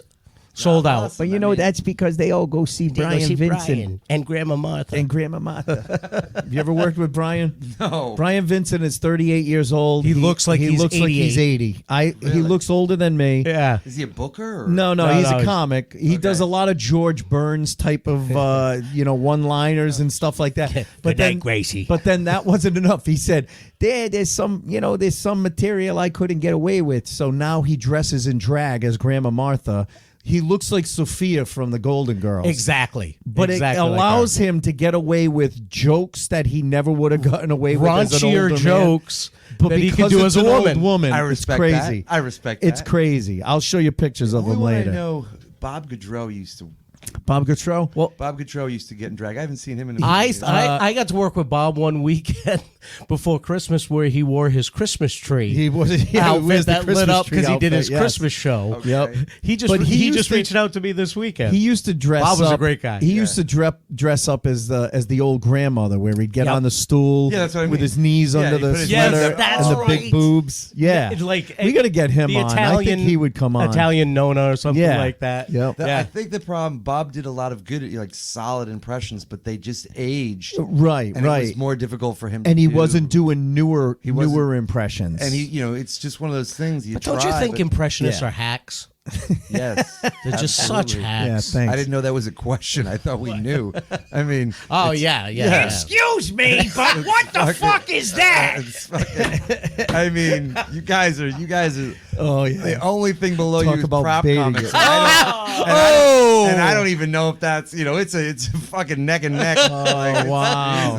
They're a hair above each other. Hey, listen, Norm Macdonald would say that's pretty fucking gay. Yeah. That's pretty good though. The problem is you can make one of the reasons I think comics hate impressionists not hate impressionists, but it's because it fucking crushes. You know what it is too? Prop comics, but if you could do impressions, who was it? Danny Gantz out of Vegas. Yes, he had his own room, crushed it. And but you know what it is? There's a difference though. I think what hurt impressionists was it wasn't the impressions. You have to have a clever way of setting up the impression. Well, you have to have actual material. Right. So not just do the impression. But the hacky way of I'll never forget, I saw an impressionist where they were like, yeah, I went to LA and it was really cool, but I was on an elevator and guess who was in the elevator with me? Right. And then they do 5 impressions Right. And there's no premise. And it's De Niro. Oh, hey, press number 4 for me, Right. Or what's worse is when they go, and then it was De Niro, and they turn around. Yeah. And they turn back around and they were like. And my pet peeve as an impressionist, my pet peeve is when a comic goes, you guys like impressions? Yeah. Shut the fuck up and do it. Just do the impression. But I also feel like there was a lot of, I've used the term earlier today, low-flanging fruit. Yeah. So you had the Schwarzeneggers and certain right impressions that they were overused. Yeah, unfortunately. So that the problem is that you have real talented people like yourself who actually, it's not an easy thing to do. Yeah. But with certain voices, it's not as hard. Right. So you have these. Everybody can do them because it's this one get down now, anyone. Right. So anyone could do that. So you started again. You got that mixed with you don't have a premise. Exactly. You have to have a good premise. So there was a couple that just got that just got retread and over, and then it sort of dilutes it.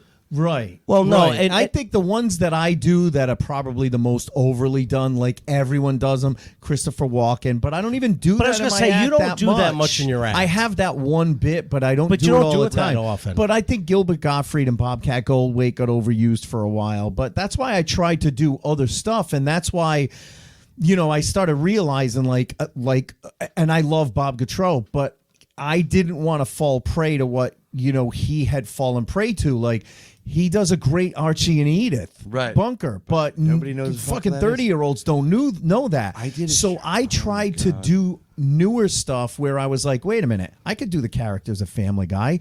So I wrote a premise about Family Guy, and did that. It's culturally relevant. So exactly. It's like, or, we talked about, we did my voiceover for Ray Romano.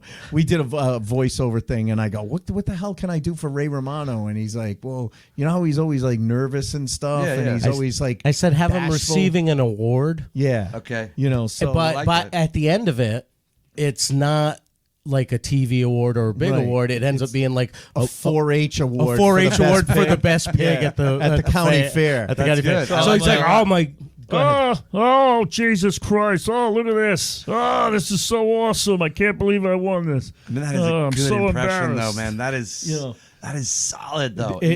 But and again, that's talent. Thanks. But if you're doing, but you can't do a hacky premise with it. You can't say I went to L.A. and Ray Romano was in the elevator with me. Oh, but Jesus you're wrong. Christ. That's the problem. You can do that. Yeah. And comics do it, and it's cheap. Yeah. And they get away That's with it. what it is. Well, and there's the thing is you can do it. Yeah. And Well, I saw a for guy. audiences, but not for the respect of other comics. I always wanted the respect of other comics, and that's why when I started have material. in '89, I started and I was billed as Rhode Island's top impressionist. I was probably Rhode Island's only, but there was one other, but we won't talk about him. But I was billed as Rhode Island's top impressionist. you know who he's talking about. And then I'll tell you after. And then after a while, I was like, after the whole like prop comic Carrot Top backlash, all of the impressionist backlash, I'm like, I'm not going to do that anymore. Right. But now I've thought about it and I'm like, well, it's kind of come full circle. Like I could do it. You know? I saw a guy in America's Got Talent come out and he said, I'm a comedian / impressionist / voiceover artist. Right. And they said, okay, do your act. And his entire time up there, what he did is the way he wrote his thing was teaching the crowd how to do the impression. Yep. Like if you want to do Ryan Reynolds, you got to whisper like, and he didn't say anything when he finally got to the impression. He just would say, because this is how Ryan Reynolds talks. And right. Was it good? His impressions were actually good. But the impression was material, good, but he didn't say anything. That's not comedy. And then he'd come go up with a good premise. Then he'd go, if you want to do Ray Romano, you got to talk in the back of your throat. And then he would, right? Because I'm Ray Romano, and then he'd go on to the next thing. The voice is the joke. But then they get to the end of it. There wasn't really jokes. It was just teaching the crowd how to do it. But at the end of it, the judges were like, "Oh my God, that was awesome! You guys," and I'm crazy. Like, really? But then talented comics get the up there and impressions get were shit on. great, though. Don't get me Right. wrong. His impressions were great. But people, it's a sense of familiarity. Everybody, this comedy in its essence is about sort of a community in the audience. Right. And the thing is, when you do an impression, you connect with everybody in the audience if they all know the impression. The problem is, as we were talking about with the Edith and that stuff. I mean, I've done shows where, like, I did a show with Nick's with Bob, and I went up first. And it was all young kids. Yeah. And so I played to that demographic. Right. And I had material. I was doing some bits on like Abercrombie and Finch and all that shit. And like, so I had material that really they identified with. And then Goudreau got up and I went and I just left. And then I went in the next night and who was it? Billy Gates, I think. Oh, yeah. Billy was like, dude, what happened? And I guess they like, Goudreau went on for a short period of time, and they didn't get it. But because they didn't have the familiarity.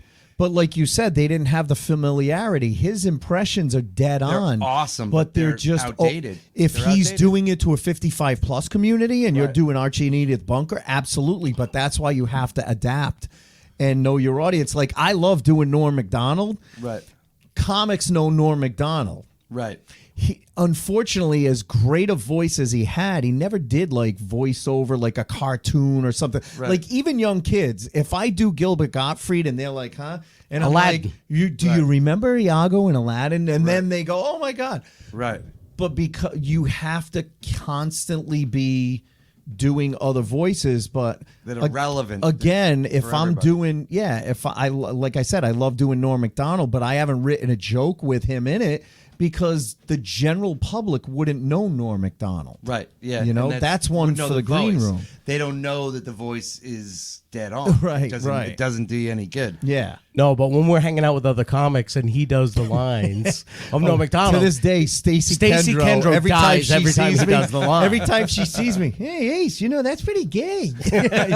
You know, every It's single a time. solid impression. Yeah. Oh, and most of his are dead on. We were going through a list of Because them. a lot of them are dead. So, yeah. But we were going through a list of them one day, and we were recording a bunch of them, trying to put together, like, you know, if he wanted to send out something, Like a demo show reel. a bunch of different voices he could do.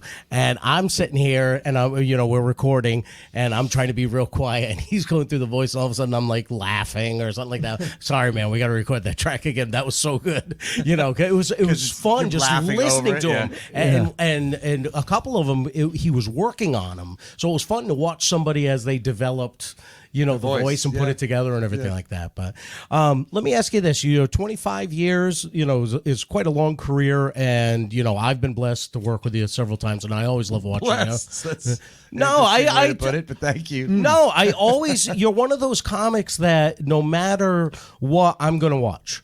Oh, that's Yeah. that's Because nice you say. Well, because he has when we were talking about stage presence, he Right. commands the stage And- because, like you said, you're high energy. There are a lot of comics I love to watch because I love to watch the crowd's reaction to them, and you're one of those guys. When I had you at the Bradley Playhouse, man, that crowd you just crushed that night, and it was so much fun watching the crowd's reaction to you. But have there been any comics that you've been able to work with, or any like wow moments, like big name people that you've gotten to work with over the years that you're like, oh my God, I can't believe I just got to work with this guy, or because you Well, were I in was with the connection spoiled. for a while. I was spoiled with so- the connection, and I worked with everybody. I mean, Chappelle before he really blew up, he was smoking weed with his mom in the back, like in the green room. And he was a nice guy. I mean, he was the same. But this was right before Chappelle's show. Yeah. But like every national act at the time, I would open up You're for one of them. those guys. we got yeah. spoiled up there. Yeah, it's you super know? spoiled.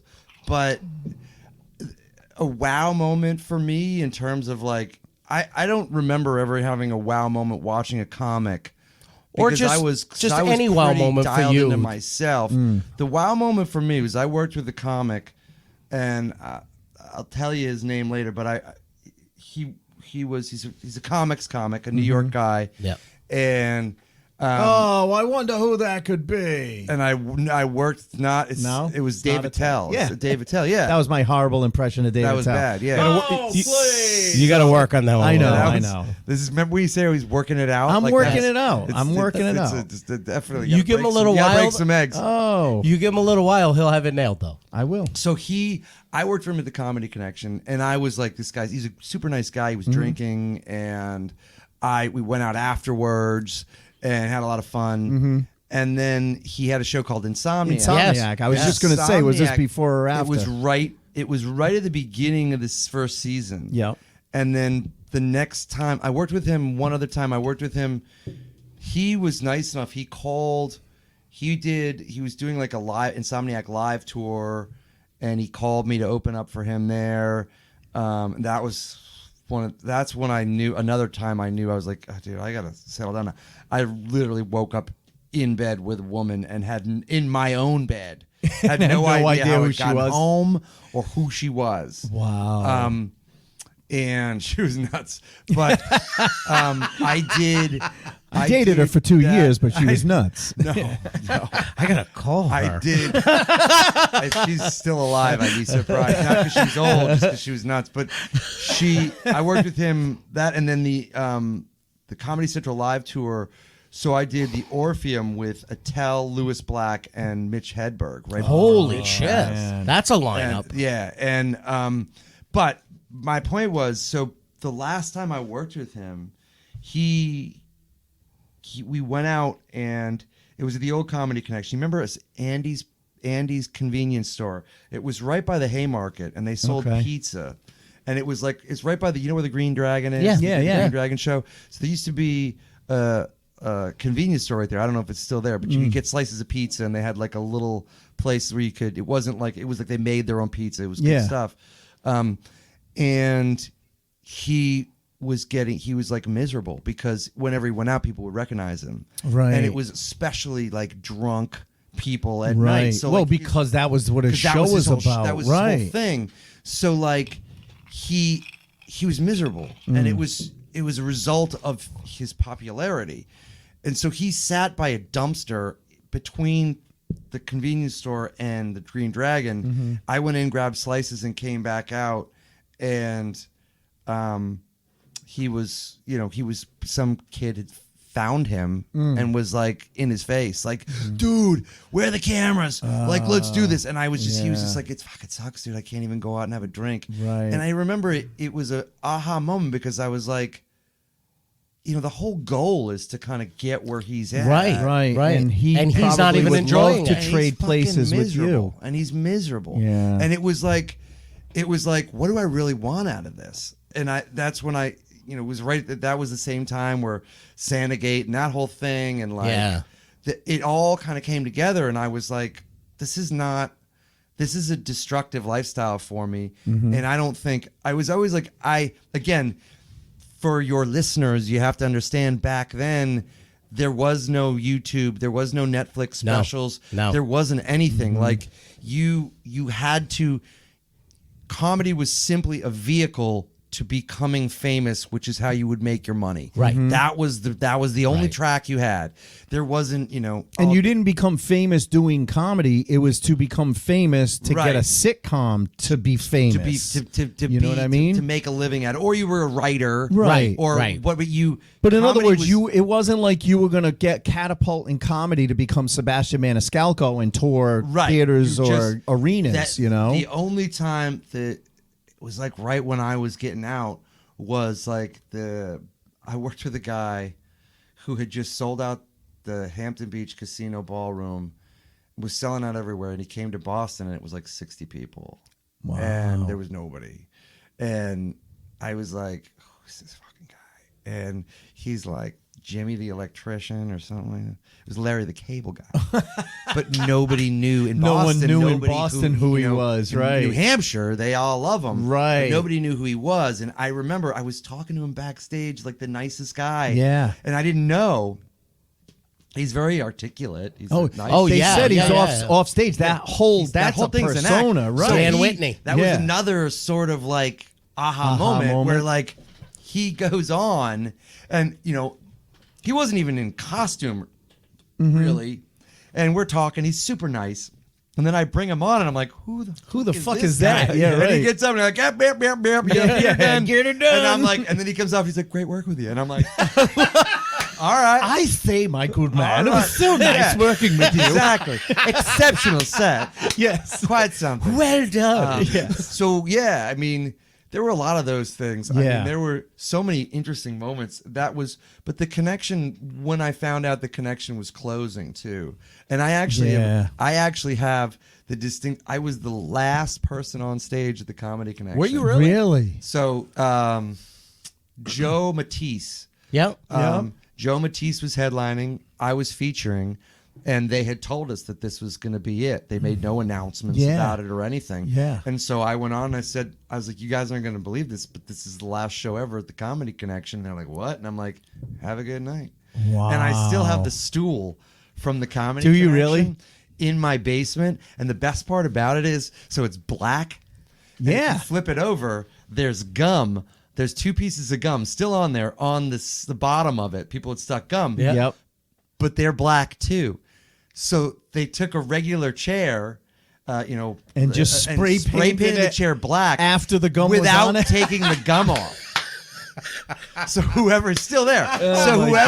Whoever was like, That's fuck pretty this, lazy. fuck this, I'm not taking that fucking gum off. And just spray painted right over. I don't have time for this And shit. you know who it was? It was probably Joey Santagate. It probably was. I don't have time for this shit. So, but there were a lot of moments there. Like one of the last shows I did too was a kid named Bo Burnham. Oh yeah, you know now. Yeah. He did. I opened up and I was doing this stuff on dating, and then he went up and made fun of comics. Really? Of hacky comics, essentially doing like dating. myself. And I remember I was doing coke, and I was doing coke back. It was like again, this was part of the whole destructive lifestyle. Yeah. And so I came out and I was all fucking wired up. And they had opened the club in Hyannis. I don't know if you remember the room in Hyannis that Ira Ira and Proctor. his wife Yeah. opened. Yep. And they were struggling. And so I was telling Bo Burnham, like, dude, you should do this show with this like family. Yeah. And they were kind of like, I'm coked out. And they're kind of like, dude, what are you talking about? Like, this is just to stop before he goes and does, he's going to be huge. And I was like, Right. okay. I just was in my own fucking world. And Right. I remember so- going on either a Tuesday or Wednesday night, and Bo Burnham is doing a spot at the Connection, and he was in high school at the time, and I'm standing over by the kitchen door on the side of the stage there. Joe List was there. Joey List. Joe List was there, and Joey Santagate is standing there, and Joey goes, "Yeah, I don't get this." He turns around and walks away. Yeah, who's laughing at who now? Yeah, Santagate. right. You know. So you kind of alluded earlier to a couple of times to stepping back.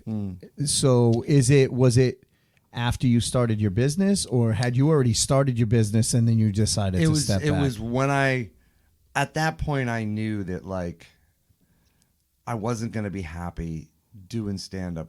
And there was a number of reasons that we've already mentioned. Yeah. But the other part about it was I didn't work at it. And that was the one thing I knew, that like it wasn't that I didn't know how to. I didn't write a lot of things down. I just went on there, like go on stage, and I was like, okay, and just be a fucking idiot. Right. And did so- you ever have the dream of moving to New York or LA, or was that just not in it? My brother at the time was severely handicapped, and this is what got me into it. Yeah.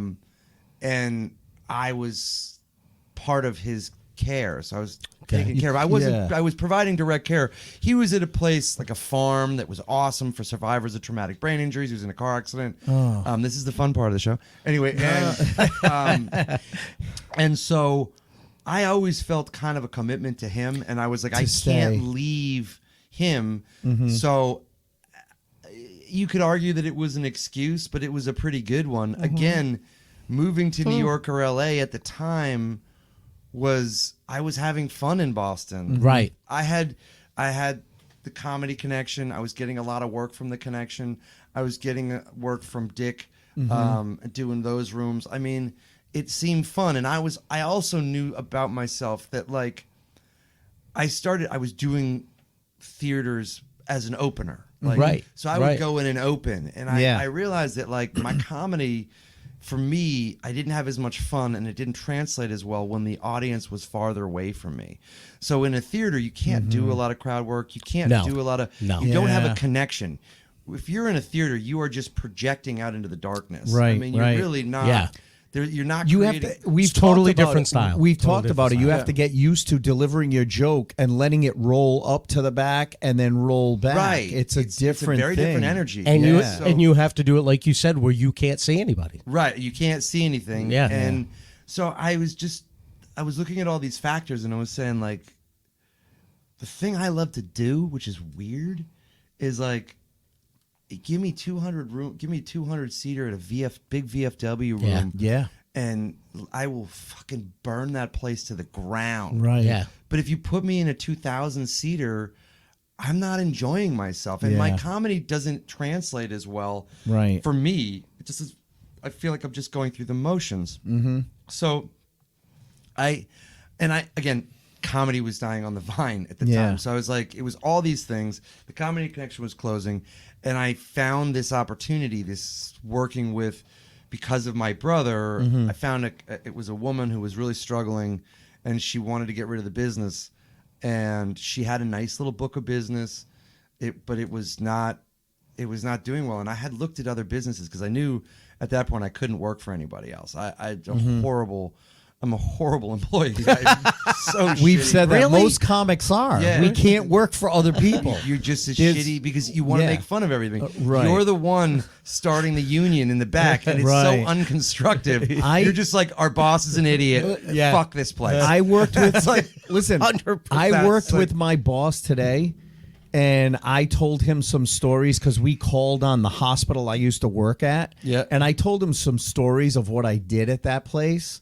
and what an HR nightmare I would have been to him.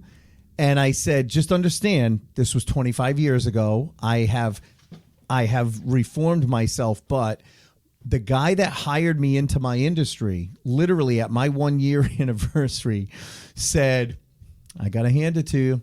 You did a great job. And I said, well, thanks. Why are you saying it like that? And he goes, because I literally went to the regional vice president when I hired you and I said, It's not going to work. this guy is either going to be an amazing superstar rep or we're going to have to fire him in 6 months because he's a little bit of a loose cannon. And I made it. And I made it now. I made it through 25 years in the industry. Yeah. But my boss today started laughing. And then I told him some stories of what I had done.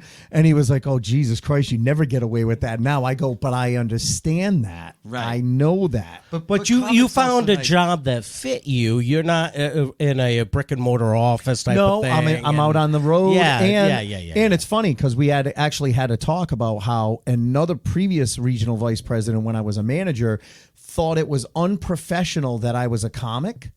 Yet everyone before and after her have thought that me being a comic has been an asset to me absolutely an being asset. an educator 'Cause I and a do sales rep. I do sales. Because and, you these have kind to of have people. platform skills. I walk, he goes, you're so good with customers one-on-one. He goes, you're so good with just making it conversational. You're not like canned. You know how to let the Exactly. conversation lead. And I'm Exactly. like, because I'm used to owning the fucking crowd. Right. And when you can make an audience, my dad taught me how disarming comedy is. Yeah. Like, it doesn't matter if you make somebody laugh. Yep. Like they're Tom Hayes That's talked why, about that. and that's why we've talked to, you know Mike Murray. Yeah. I've talked to Mike. I'm like, dude, fuck comedy for you. Yeah. You need to be a motivational speaker because you have such a great story of overcoming adversity with getting cochlear implants. Right. But the difference is, I mean, we know speakers. Most speakers, if you can get a laugh every 10 minutes, you're a fucking rock star. right.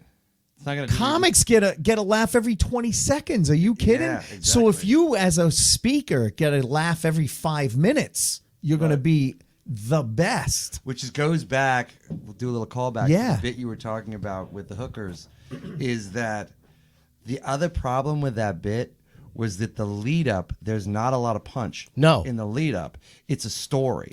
So you're not So laughing. you have to depend on a you're big going punchline at the super end. fast. You're going Yeah. super fast, and you're building the momentum, and you're throwing little jabs in there. But there's no bigger punches until you get to that big punch. It's not like a step. But but if it's done correctly, those type of stories, that build of no laughs usually can lead to a huge one at the end. It can. But again, I never wrote anything down, so Yeah. every time it was a little different. Right. And so it's tough to. So it was inconsistent. It was inconsistent, and if you weren't, as we all know, sometimes you're just not on your game. Your brain isn't firing. yeah. And so if my brain wasn't giving me everything, the right energy, just the right cadence, Yeah. then it wouldn't. It wouldn't work. And I'm like that with certain jokes if I don't feel like the crowd is going down this journey with me. Right. And like I'm going along with a joke that I know works, and it's like a 3-minute joke, and I'm about a minute in, I'm like, I'm not feeling them on this. Then I don't think they're coming with me on this. Right. And I know all of a sudden my timing's off a little bit. I'm not hitting it like I should be hitting it. And so I'm not going to get. And then you deliver the punch, Yeah, and I'm it's not- like you're not delivering it. it's going to fall flat at the end because I've lost confidence in this. Because at if this you point. any new comic, I try to explain it, and there's no way to actually explain without just doing it. That interior monologue, your brain is telling you what you need to say, how things are going, and it's basically just giving you all this data in real time. And you have to be able to talk while you're processing all that it, right. information. Yeah.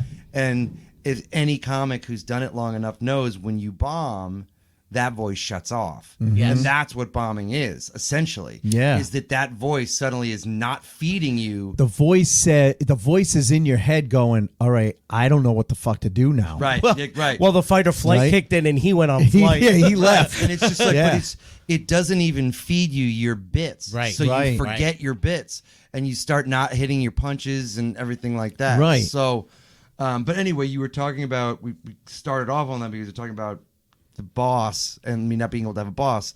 So I did, I found this woman, like I was looking at different opportunities and different different businesses because I wanted to start a small business, but I thought, I didn't like franchises, but I thought if I could find somebody who had a small business that was willing to sell it, that was just burnt out or whatever. So I looked at a ton of different businesses, and I looked at this woman's business, and I was like, she thinks she's dying on the vine, but there's actually potential. If you cut out a lot of the fat, she's actually making more money than she thinks she is. And I wasn't like I was trying to scam her or anything. I was just like, I was looking at just like laundromats and fucking liquor stores, which is all cash. The problem is when you go to sell one of those businesses, everyone's like, it makes a lot of money. And I'm like, but I can't prove that. So I bought it. It was a perfect fit for me. And it was funny. I mean, I swore, I was like, okay, you got to get into this business 110%. You're not going to market yourself. You're going to finish out your string, because I took over the business. I still had 6 to 8 months of bookings.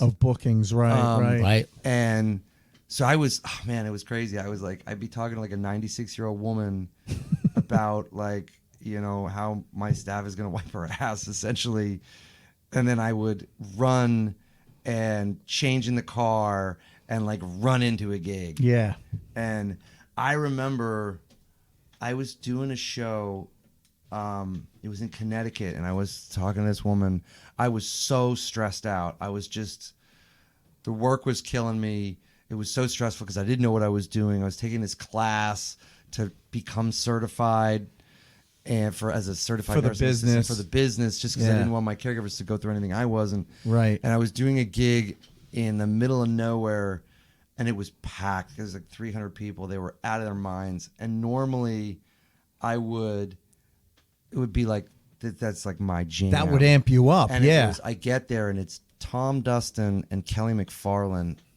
And you know, a lot of times when you're closing, you'll show up, and the people that you're working with are either new or they're just not very strong. And so you're like, well, this is going to be fucking easy. Because I'm going to be the first real comic that they saw. Right. But when you show up and it's Dustin and McFarlane, you're like, okay, now I gotta fucking bring it. Right. And it's the only time in my life that I actually was sick. I felt, I had a temperature. And Kelly checked my head. She's like, you're burning up. And I'm like, it's stress. Like stress is actually, I haven't eaten anything. And like, fuck, because you know when you're like working your ass off, you don't eat because you don't think about it. You're not thinking about it. You're not thinking about it. You're just like, I got to do this and this and this. And I went up, and I'm also a guy who likes, I do love after the show playing grab ass and like having everybody tell you how funny you are. And shit like that. Yeah. And I did the show, and I was like, this is going to suck. And Dustin went on, Kelly went on, they both crushed.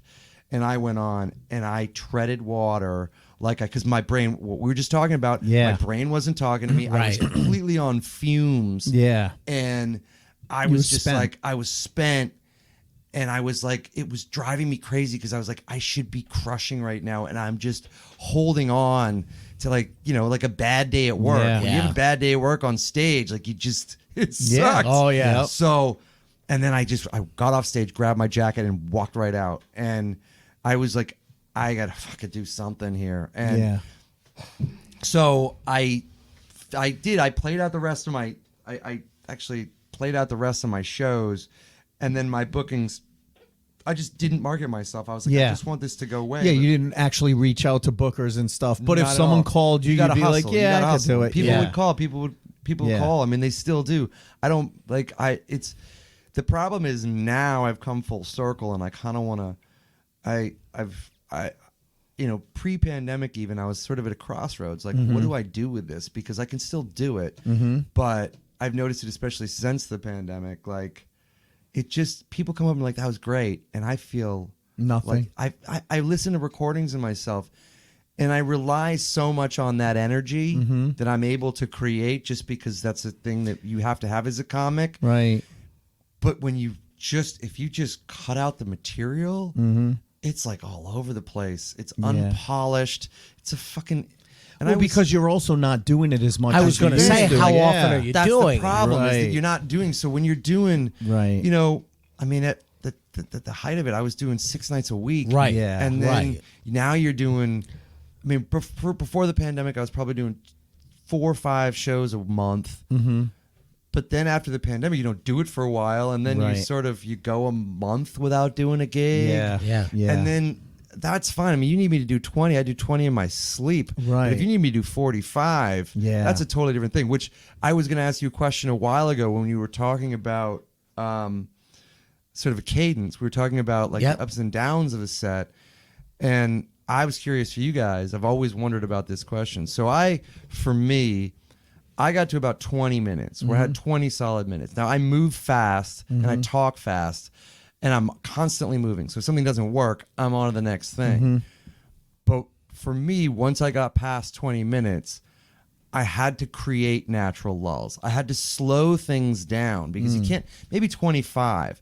But by the time you get to 45, you can't just go 110 miles an hour for 45 straight minutes. No. Not because you can't do it, but because the audience just cannot stay with you. No. So you're just stepping over material. Yeah. So if you don't create those little outs where you just are like, all right, and you grab a sip of, a water. Right. Or you just sort of, give it the, what's the, Mike Donovan always goes, what else? He's always like, if you don't create that little break. Yeah. And that was one of the hardest lessons I learned in comedy was you have to do that when you get to a certain time limit. It's interesting you say that because I am so 100 mile an hour from the time I get on stage. You are to a certain point. You two are very similar with that, that high energy and shot out of a cannon. But you know what I noticed? I took it more for me, not for the audience,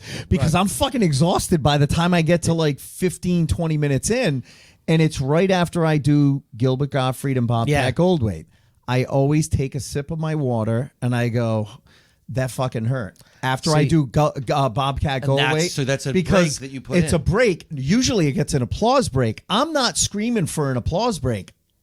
I need to take a break because I have done nonstop talking for 20 minutes. But when I first started, voices too, you're doing a lot of different things. Yeah. I'm just fucking screaming at the audience. So when I started closing, I would build my set in 15-minute increments, and that's how I do it. I'm gonna go nonstop for 15.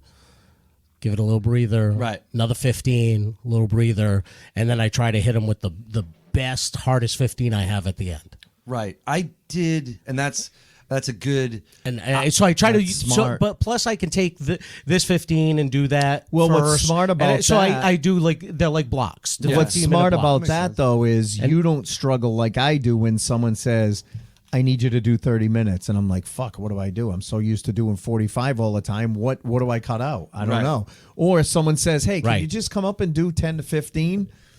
That's weird. What do I fucking someone do? Says do 7. You're like 7. That's one joke. That's my setup. Yeah. Right. Remember when we went to one of the mics we did this summer? They're like, everyone's doing 5, but you guys can each do 7. And he goes to me, 7? Which one joke do I do? Right. Well, and that was the one where they brought me up. So I text him. He goes, hey, are you coming to Boomerangs? I go, yeah, I was going to stop by, but nothing was solid. He goes, well, you're on the list. I go, all right, I'll head down there.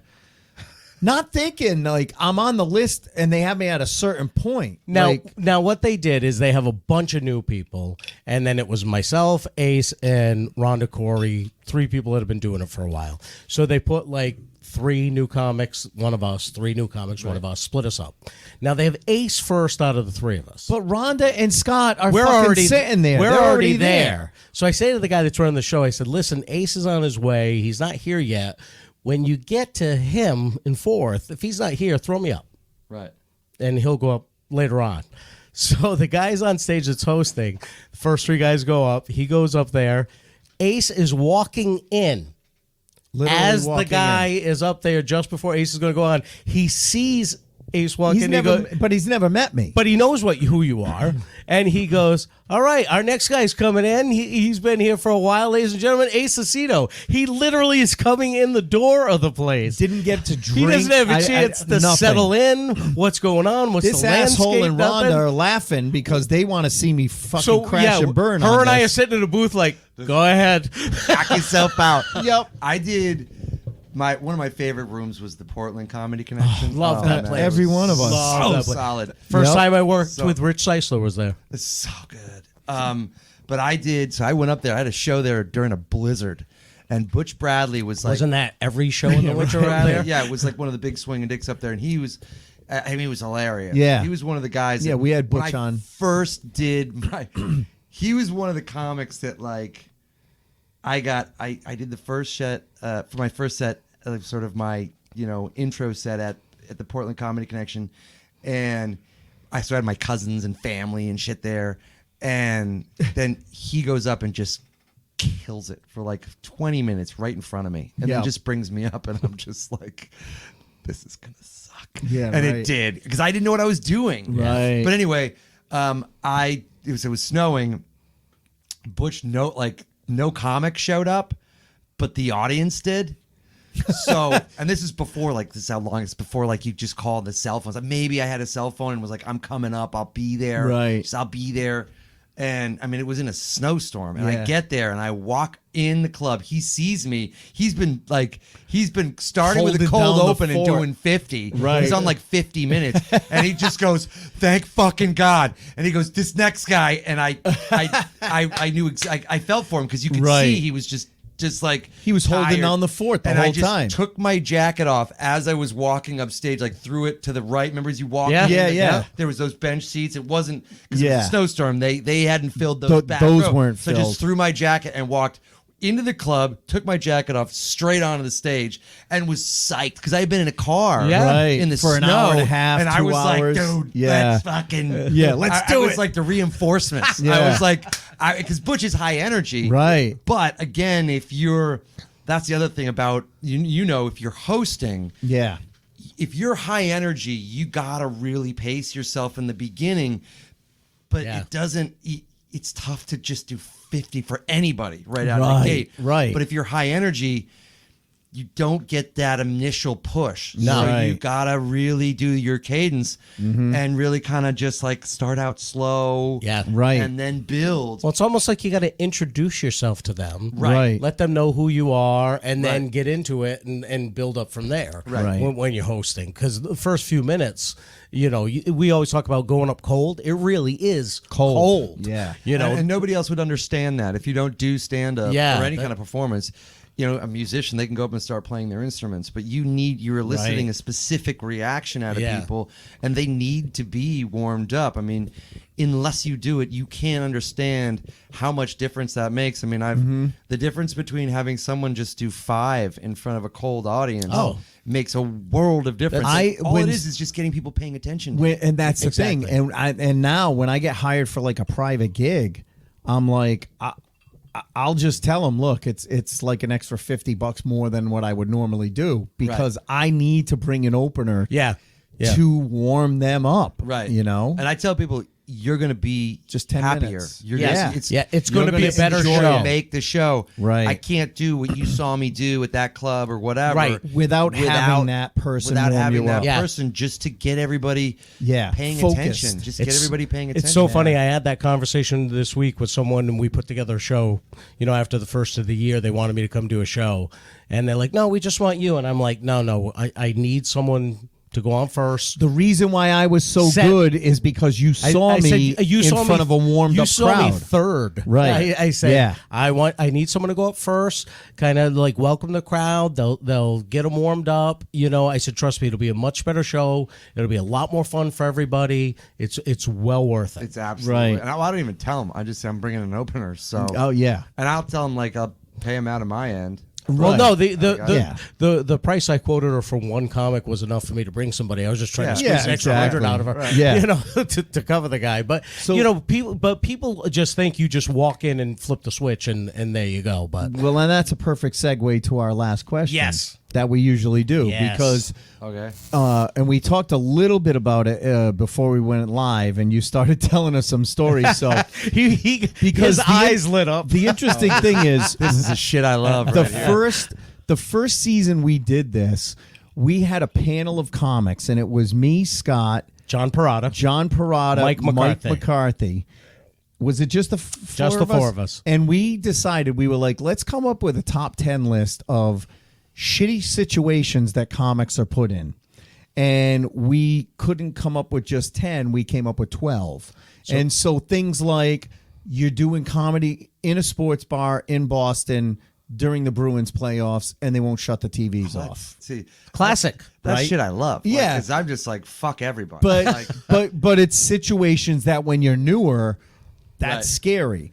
Or kids are at the show, or No sound system. no sound system, worst. or the audience Kids are at the doesn't know show. it's a comedy show. Hey, we're going to bring you up, and you're a surprise. Oh. You know, so we came up with this I'm 12 upset that you're list. bringing all these because Yeah, 'cause I have, you- I have now great you have a stories million. for each one of those. Like, Of course you do. you know, Someday we Oh, said man, it. We're going to I- write a book and compile all of the bad gig stories. So it's a funny bad gig.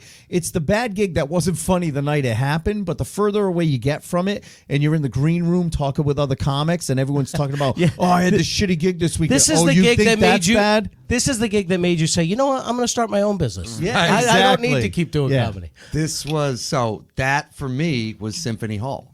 Really? Boston Symphony Hall? Boston Symphony Hall. I got asked to open for Artie Lang at Boston Symphony Jesus Hall. Christ, that's fucking awesome. Doing the Artie. That wasn't that bad. Thank you. I've that been was working on pretty that good one too. actually. You were on it. It was during the height of his like Stern popularity. Yeah, he was So huge. It then. was Jim Florentine, Oh, jeez. Greg Fitzsimmons, and Artie Lang, and they Greg. just needed someone, So to, someone do to some do time 5 up minutes. front. Yeah. And I was stupid enough to be cocky enough to think, all right, watch. I got this. watch a hold my beer type of situation, like a big dumbass. So here's Florentine there's- said, there's- Watch this fucking idiot go up there. There's so many. I'm gonna try to do this justice. So the other thing is Symphony Hall. First of all, has a huge backstage because oh, it really? holds all of Oh, yeah, all the instruments and orchestra, all of the right. orchestra.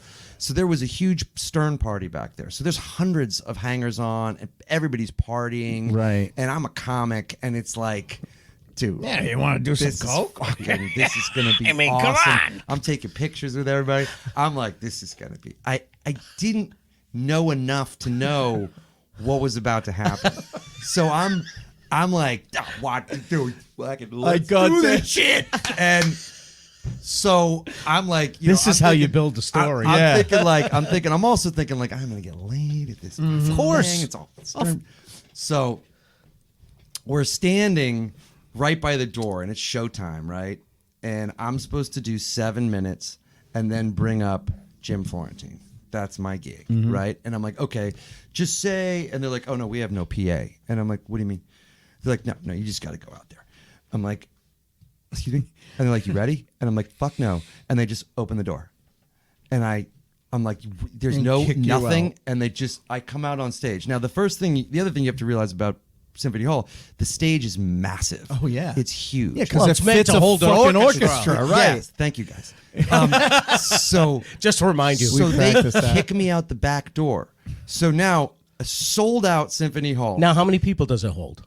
A couple thousand at least. Okay. I had to think 25,000. I mean 2,500. Excuse me. Yeah. So it's three So- tiers. Sounds It's a about big right. crowd. Yeah, Three it's a big tiers. theater, yeah. So literally they just stage. pushed me out this door, and I'm standing there. The microphone is 50 yards away. Right? It is it's the direct back door. So I'm out in the middle of the back of the stage. You waste It's 5 minutes fucking of your Circus set. Delay. Like, Yeah, you like I'm waste- starting like you know what I mean? Like they come out, they're like, what is this fucking asshole? And so now I gotta walk all the way. Yeah. It takes 5 minutes of your set just to get to the microphone, right? I gotta walk all the way to the stage, right? With no announcement. Nothing.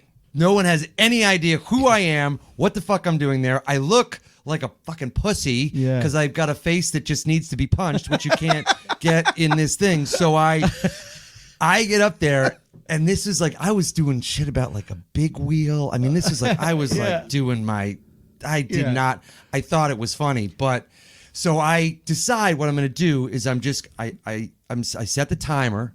Because this is back before, I think I had like a watch timer. Remember the Right. watch Yep. that vibrated? Yeah, the Casio watch. Yeah, the watch that vibrated. And so I set the timer, and I'm like, everybody! And like everybody goes, I'm like, Artie Lang's here, and everybody goes crazy. Of course. And then I'm like, this is a sold out show, and everybody goes crazy. And then I go into my first bit, and as like soon as I I just don't know how to change the energy correctly. So I start going into my first bit, and somebody immediately yells out, "Where's Artie?" And then somebody else yells out, "Fuck you!" Then, boo! I look, 27 seconds. My timer said 27 seconds. And I did 7 minutes with Symphony Hall screaming "fuck you" at me, like screaming it, like hated me. Now here's the other thing. So I bring up Florentine. As soon as Florentine hits the stage, the crowd goes insane. Because he was big on Stern too, right? So now I'm backstage with this party. Yeah. And I'm the big dick in the room. Like, everybody knows that I just went out and ate bombed. my cock in a mass. We're talking hundreds of people at this party. And I'm just sitting on and they watch you eat ass 10 minutes for before, 7 minutes. 10 minutes before, I was getting... Yeah, you're like, oh, Like, I don't know, I'm going to do I be wanna do a hosting the show. threesome? How do I want to play this night? Yeah. And now I'm Do I want 2 women or 3 women tonight? I'm sitting there just like the most dejected... And not even people aren't even like, you did good. Like, no. Everybody knows. They're avoiding you. They're so like, oh, Florentine shit. comes off. I walk back out on stage, and the crowd goes insane. They're like, fuck this guy. Fuck ah! Like, you can just full energy. So I bring up Fitzsimmons, and now I can't be backstage. Like, I just can't do it. So I just go out and walk. I'm like, can I go cry in my car? I go out and I walk. To Artie's credit, he actually gave me, before the set, they paid me $50. Yeah. And he gave me like another $50 or $100. That's the kind of guy he was. Right, He is a great guy. Yeah. So I went all the way third, because I had time, all the way third balcony. So the very farthest away way get back to the stage. Third balcony all the way back. And I'm not kidding. I just wanted to see what it looked like. So I just came in the room and was just sitting there. And this guy turns around and sees me. And you can see him go, there's that fucking guy. And like, you could see them like, let's fucking get him. And I'm like, oh my God. And I like ran because the guys were going to fucking kill me in the back. Oh my God. Like the farthest away, they recognized me. And I'm not kidding. They slapped the other guy. He's like, there he is. Let's get him. Let's get him. They hated me. Wow. And so I went back on and I had a camera. Like this is before cell phones that had cameras. Yeah. So I was so upset at this point. I just was like, you know what, guys? You've been such dicks to me. I want everybody to say fuck you at the count of 3. And I went 1, 2, 3. And I have a picture on stage from Symphony Hall of everybody going, fuck you. And then I look at it and I go, that's no good. I need to take a second picture. And everybody goes, fuck you. And I go, perfect. Got it. And then Artie went on. And after I stuck around, and after Artie brought me back out, and he said, this motherfucker took shit that he didn't deserve. He didn't deserve, and like brought me back out, and people were like clapped, and because he gave you credit. Because he gave me some. He was like, Yeah. "You guys were Realized, such like, dicks." right. Like, Artie you love said this we're show. dicks. You know, Yeah. he's like, "You love this show so much because you were able to hate that one fucking guy so much," and that was a nice little finish. Yeah. But the other thing was, so Tom Dustin, Artie comes back and is doing like five shows in 2 days at the Connection or something like that. And he has Dustin opening up for him. Yeah. And so I was like, dude, those crowds are crazy. Just go fucking right into it. And Dustin told me, he's like, so he talked to Artie, who's a super nice guy. Yep. And Artie's like, and Dustin was like, so I heard your crowds are kind of crazy. And he goes, well, we've really only had one problem. And that was me. you. And it was, Oh my God, but, that's you know, awesome. There's two things that you said looking back. And the two things, the first is, for a long time, I thought there was nothing I could have done. There was absolutely nothing I could have done. I just would have eaten my cock. Right.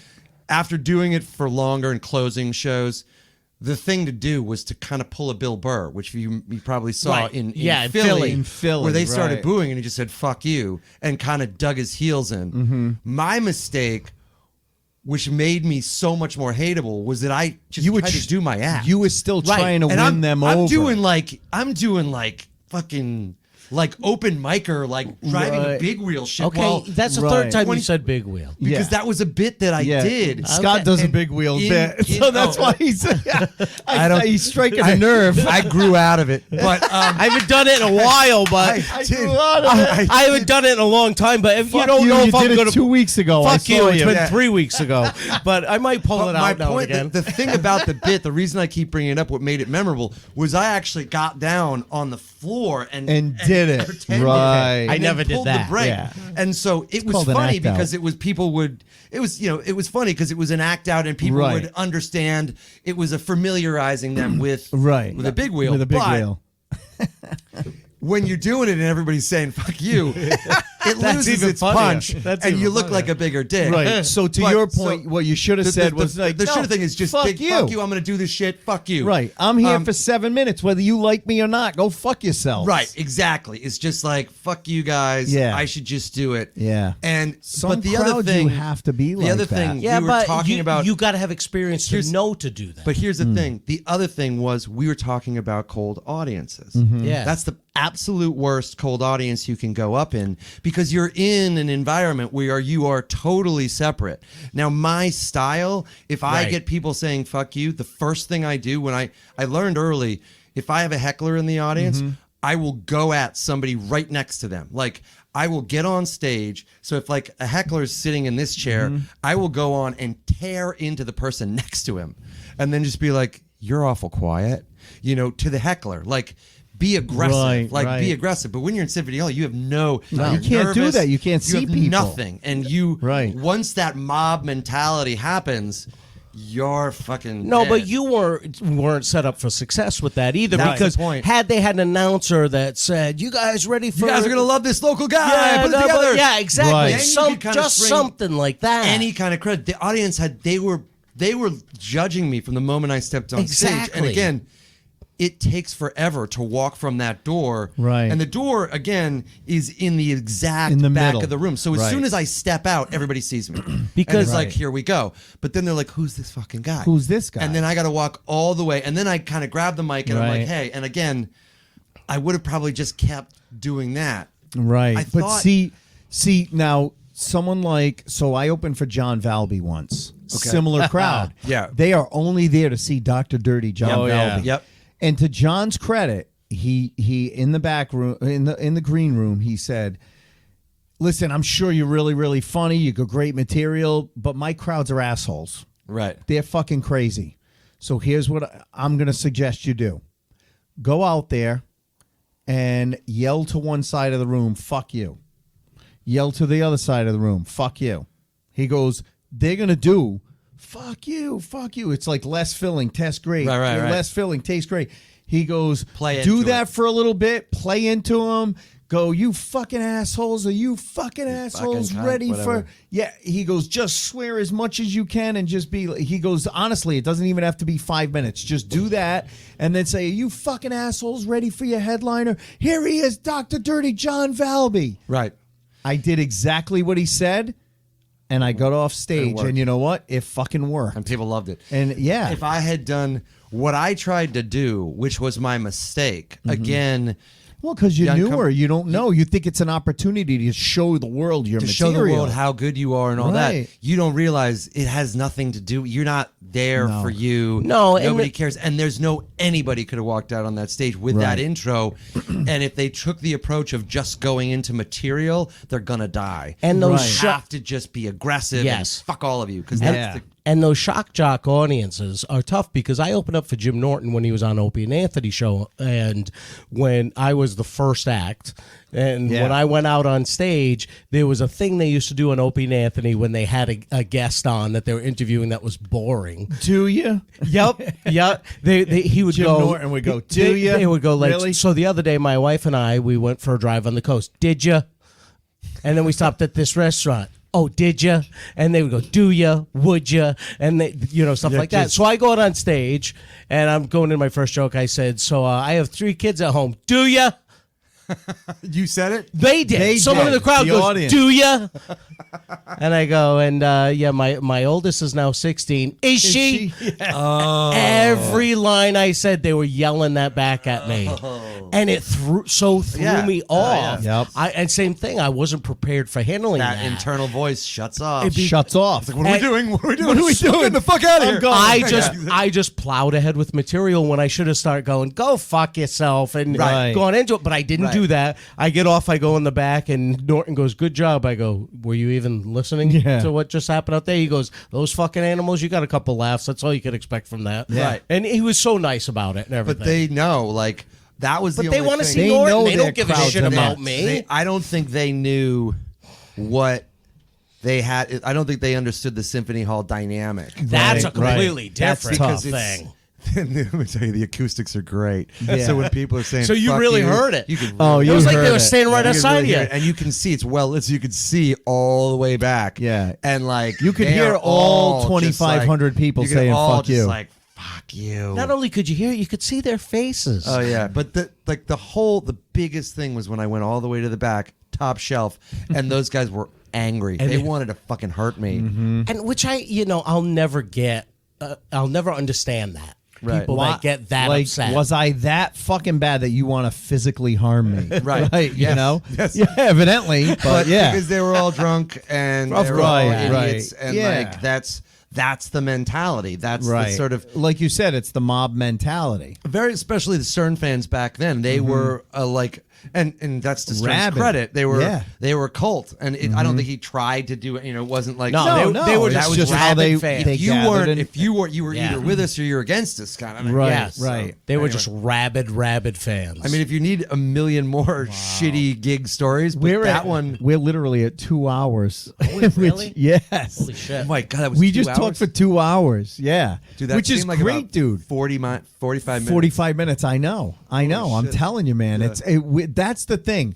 That's what we love about this show. He's like, is cut down 2 hours. no, he doesn't edit. He doesn't. Yeah, I don't edit. edit Don't much. worry about it. He might edit 3 words. No, but that's what we love about this show, because comics, we're all storytellers, and once you get someone telling stories, it's very, very easy, and especially when you're 3 guys like us who've been doing it a while, and we've got a lot of stories to share and commonalities.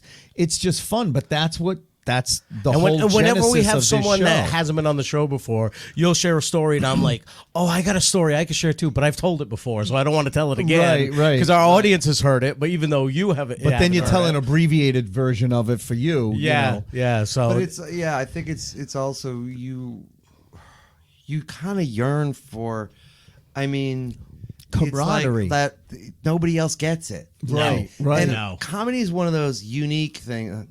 One of those unique things. That's Yeah. weird. But comedy is one of those rare things. I feel like where the vast majority of people think they know. So if I Right. tell you about most professions or anything else, people will concede I don't know anything about that. But with comedy, everybody thinks they're kind of a comedian. Right. Right. Everybody thinks they know funny. Right. So it's like you're telling them, and if you don't describe it in a certain way, they're like, well, maybe you're just not funny. And it's like, Right, well, hey, right. fucker, I've done this before. Exactly. You don't know what you're talking Right. about. And being funny on stage in front of strangers is completely different than standing in your buddy's living room, Right. at a cocktail party, and making everybody laugh. And we've- that's what a lot of people don't get. And we've Right. talked about that on this show a Your lot. funny buddy can't just walk up on some And stage you know and who be you know funny. who kind of boiled it down and actually said it, like we knew it, but we didn't articulate it this way. But we had Don Zolo on a couple of months ago, and he said it in a perfect Yeah. way. He said, people who say, "Oh, my friends say I'm funny," yeah, because they already know the setup. Right. All you have to do is deliver the punchline. Right. The challenge of being an actual comic is getting the setup right, so that when you deliver the punchline, total strangers get it. good comics have good setups, interesting setups, and deliver a great punchline. Right. Right. But I also, I mean, how many times have you, I haven't been to an open mic in a million years, but you'd Yeah. always see these kids come into an open mic with 30 of their friends in the audience. And they crush. And they come off like, yeah. And it's like, and then you see them the next time when the friends When their don't friends show aren't up, there. and Yeah. they're just holding their dick in their hand and we've dying all a cold death. And it's like, because nobody cares about fucking Sully Right. doing, you know. But we've all gone through that, and that's the thing. Whenever we ask people about, like, what was the first time you got up on stage, and they say it, and how did you do? Oh, I crushed. Yeah, how many of your friends and family were there? Oh, yeah, all my friends and family were there. How many shows before you absolutely ate it? Right. Oh, second, third, The next fourth, show. fifth. Yeah. The next show. It's whatever the first show was that you didn't have all of your friends and family there. Of course, I fucked it up because I did a good show in Tucson and then came back here all ready to do my second bid, had all my friends show up and ate my cock. And ate it, But I yeah. also wasn't trying to parlay. Like, how many times have you had someone say, oh, if I come to your show, you're not going to make fun of me? And I'm like, you don't understand. You're the last person in the audience I would make fun of. Right. Because I know you. Right. So, Right. if No I one bring else up- knows you. It shows you the disconnect between Right. audience and where comics understand where everybody else doesn't, is that people think like, well, you're going to make fun of me. It's like, I can't make fun of you because nobody else No one knows. else knows you. Nobody Right. else gets it. So it's Yeah. like, I you're can't the tell- last Well, person I'm It gonna- doesn't matter if I say you shit your pants in kindergarten. It's not as funny to everyone else in the audience as it is to us who know you. How many times have you walked into a fundraiser and nobody wants to sit in the front couple of tables? Right. I know we got to wrap this up. No, Yeah. go But ahead. I got a good. So I did the Calhoun. This is with one of my good buddies, now one of my closest friends. But at the time, I met him. This is years ago, and the connection. The Calhoun has 2 rooms. Two rooms, upstairs. yeah. Yep. So Massive during rooms, Christmas- too. Yeah. So at Christmas, I would do a corporate party Next door, and then the main room The where they main do room. the comedy. So my buddy, again, I didn't know him that well. They had this tradition of going to the Comedy Connection, and they get a bunch of friends and get hammered, and they do this like Secret Santa thing. So Yeah. I'm doing the corporate show. So I'm doing the much more, and again, for your audience, a corporate show. This was a corporate Christmas party. So they would do buffet, dancing after, but it was for smaller businesses. So there was a number of businesses in the audience. right. Yeah, they Because if you combined a had bunch of 'em. 12 employees, you could get in on the show. Right, They'd have their right, own. So right. it was a number of different companies. there's 40 but you different gotta places with really 10, dial right. it back. Oh, yeah. Because you're doing corporate, so you're not not you're your not club coming out set. strong. Yeah, You're kind of playing it easy. Yeah.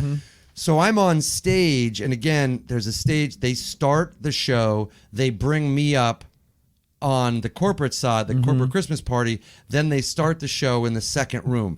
And so I will get off stage and, no exaggeration, walk Yeah. straight through to the other room, Yep. and they'll bring me up. And then you feature in the other And room or headline I'm in the other room. closing the other show. Yep, So I'm okay. doing 45, then walking into a room where I've seen nothing, and then doing 45. Yeah. So I'm in the corporate room, and the club room's going on. So I'm in the corporate room. I'm 15 minutes into my set. It's going fine. I mean, you're mailing it in. You're just doing your material. You're Right. not looking for big laughs. You're just making sure everybody has fun without pissing anybody off. And in walks my friend, hammered out of his mind, in a red and white seersucker suit with a big sack of Christmas presents for his Secret Santa, because he walked into the wrong fucking room. So he's supposed to walk into the other room. But the main he walked comedy into the room. main comedy room, but he walked into the corporate room. Oh, my So God. a very rare situation where I'm the only one in the room who knows what's going on right now. So I'm the only one who knows who the fuck that guy is and why he's holding and a the sack. whole audience Yeah. like stops and looks at this idiot drunken guy in a seersucker suit with a bag of fucking presents walks into the room.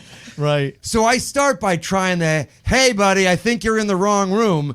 Just trying to kind of softball Yes, it. maybe he'll get it and Softball go to the but other room. He's like, he's drunk, Too so he's like, hammered. oh, you're making fun of me. I don't want to. So he starts walking around looking for the table, but there's no one yeah, there. there's nobody 'cause they're in the there. other room. Right, Again, they're in I'm the other trying room. to trying to make this work, but everybody's so confused right now because he's just walking up and down drunk, and I'm like, buddy, what are you? I'm trying. As you guys know, with crowd work, there's only so much you can do making fun of somebody, especially if they're not paying attention. Right. They're looking around. Yeah. So it's the only time I broke character, and I was like, ladies and gentlemen, I know this fucking idiot. He's in the wrong room. Kyle, go in the other fucking room.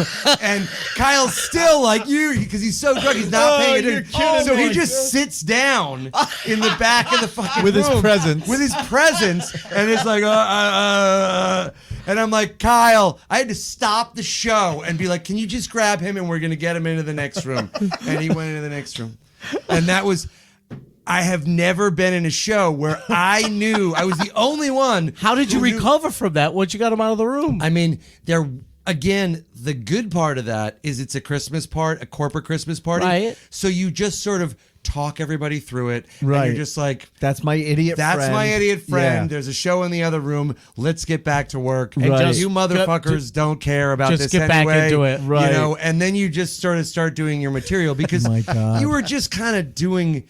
You weren't looking No, for I know what big you're home saying. runs anyway. Right. You're just trying to make sure everybody there has a good time. Yeah. Has a So good you time and just- is entertained. You right. You play it up like I'm the idiot who has friends like that. Right. The best way to do it, which I would recommend anybody, is just when you're in a situation like that, be self-deprecating. Of Right, course, exactly. Just be This is the self-affirming. kind of person I hang like, out this with. is I the kind apologize. of idiot that I hang out with. Right. So you know my judgment sucks. So whatever. You probably just want to get to the fucking food. Right, right. But here we go. Yeah. I got to do another 30 minutes of jokes. You with me, everybody? And you kind of just Right. Yeah, restart ease them it. back in, yeah. Because that's the other thing. There's no like. The opener's gone over to the other room. So Right, you're right. alone. There's no one paying Right, any attention to Yeah. you. And they figure it's a corporate Christmas. But they don't need bouncers or anybody Right, there. exactly. So I'm again in a room that's basically You're like- stripped of all of the defense mechanisms that we prevent normally that. have, That you right. would have a bouncer or somebody my who would be God, like, buddy, right. let's just, who could figure Don't out. worry, folks. We'll all get to the bacon wrapped scallops. Right, Okay? like, we'll just- get there. Just But sit through this 30 the big minutes. question on everybody's mind: what did Kyle get you for Christmas that year? Honestly, I have no idea. I'm just saying that's the intriguing. All right. But the funny thing is, I'm now engaged to his sister-in-law. So, Oh, nice. I got engaged a couple weeks ago. So, Ah, Idiot. so she was. But that's why I'm drinking. She so was. Is he still going to yeah. be wearing the seersucker suit She- this no, Christmas? She was No. in the sack. much. But that is yeah. Wow. It only took present. 2 hours, but he finally was funny. Oh! Come on. There That's it usually is. how- There it is. That's the booze talking. That's the booze That's talking. usually how it goes. I'm in your house. I got to be nice. Hey. That's great. Oh, you know what? But- That was pretty fucking gay. Dude, it is. We're going back to the impressions. I love that conversation because it is. I feel like the problem that the impressionists, Yeah. good impressionists have, is that there is that hack group, Right. Whereas there's plenty of hack comics out there, Right, but for they some don't- reason, we get targeted more than hack comics. because other comics who can't do impressions see it as As a threat. as a threat. Yeah. And anybody who knows, it's tough to follow somebody who does good impressions. Yes. Right. Because it brings people the same way someone doing crowd work. Mm-hmm. But the difference is someone doing crowd work is kind of skirting that line of losing control of the crowd, and Mm-hmm. they're just throwing things out, and the bar is pretty low. If you're a good impressionist, you can't duplicate that. You can't. Right. But see, I always took the advice of my mentor, which was Charlie Hall from here in Rhode Island. And he said, look, impressions are always going to impress an audience, but you have to write original material around those impressions if you're actually going to get anywhere in comedy. So that's why I always try to stay away from the hacky premises. Right. You know? Which is tough. Yeah, because it is tough. It's Yeah. tough because you don't have to.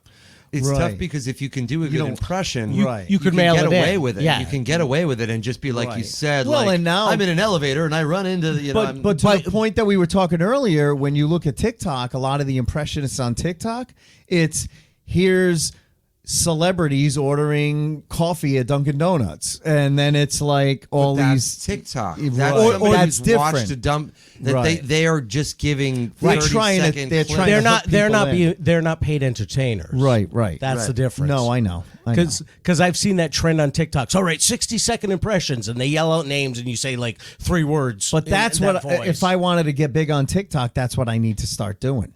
You try really it, is that know? your goal? You want to be big on TikTok? Well, because fucking that's the way helps. you get work at It clubs. helps. It helps. Nowadays, Right? Well, that's- nowadays, you put Let's asses in the face it. seats that way. Exactly. If you have 1 million TikTok All right. followers, you put asses in the seats. that's the name of this episode. Asses in the seat. Asses in the seats. No, I think No. there's a couple of other names we could come up There's with. several. There's Like- several. And so I'm engaged to him, to his sister-in-law. To his sister-in-law. Yeah, that would be a good one. Kyle, No. you're in the other room. No, yeah, right. That was it. Just curious. Have you guys ever been in since then? I've never been in a situation like I said. I think we've all been in a situation where people that we know come in late or something like that, but never so disruptive in a No. corporate room where there's nobody else to help you, and they're so drunk that they're not following the directions. That they can't help Like if you guys Yeah. walked in, I'd be like, guys, show's in the other room. Yeah. You know, I'd be like, hey buddy, I think you're going to the other show, and you'd be like, And oh, he's sorry, totally and walk out, clueless. and Right. it's done. Yeah. Right. But also in a costume. I mean, Yeah. it's like someone essentially walking in like a Santa suit, Right. walking Right. around. Exactly. Right. No, that's to the extreme. I've had, I have a couple of stories that I tell that were basically my father-in-law, and I make it me. Right. In the story, because Okay. I don't ever want to embarrass anybody, and I told him, I said, I'm going to tell that underwear story, Right. Sure. I'm going to do as me. So we're doing a fundraiser one time. I like that he caveated like I make sure I I'm not get the one creative, that I get I'm not- creative oh, dude, license to I'm do not this. the one that shit my pants and cut the underwear off. You I know the story. fucking joke. I know. I'm telling the story at a fundraiser that he's at. I'm midway through the story. I'm not even at the funny part yet. And he yells out, "That was me!"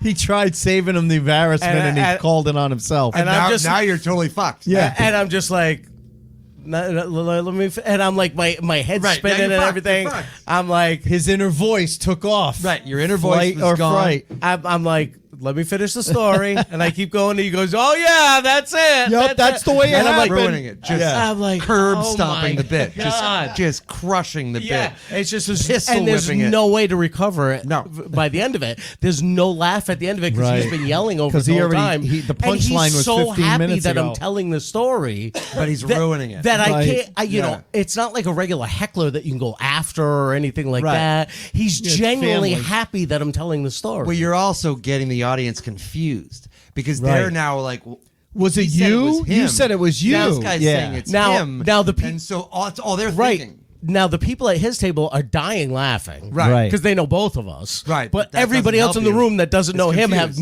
no idea what's going on right Right. now.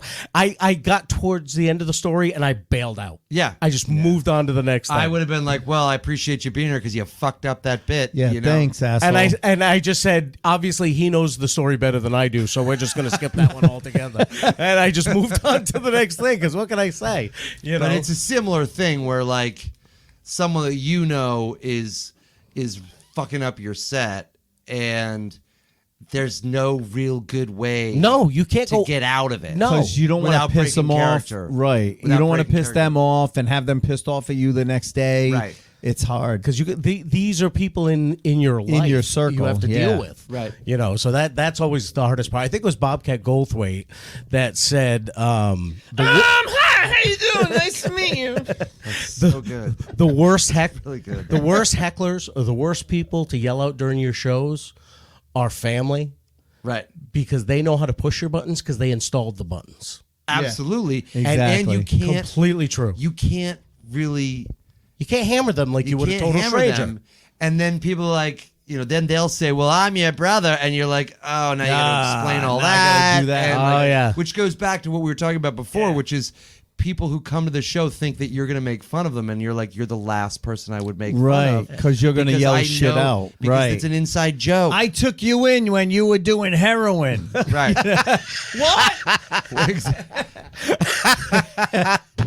Oh man, this was a blast, absolute blast. So Thanks do- for having me, guys. Do This is you, great.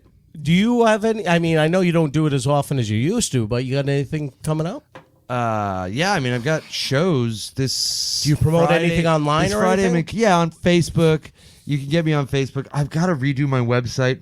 Yeah, if you we've, go on we've it, all been there. if you go on it, it's literally my 11-year-old niece who's now like 14 did it, and it's like it says It's at it says if you go on it- netscape.com Yeah, no, if- / Yeah, right.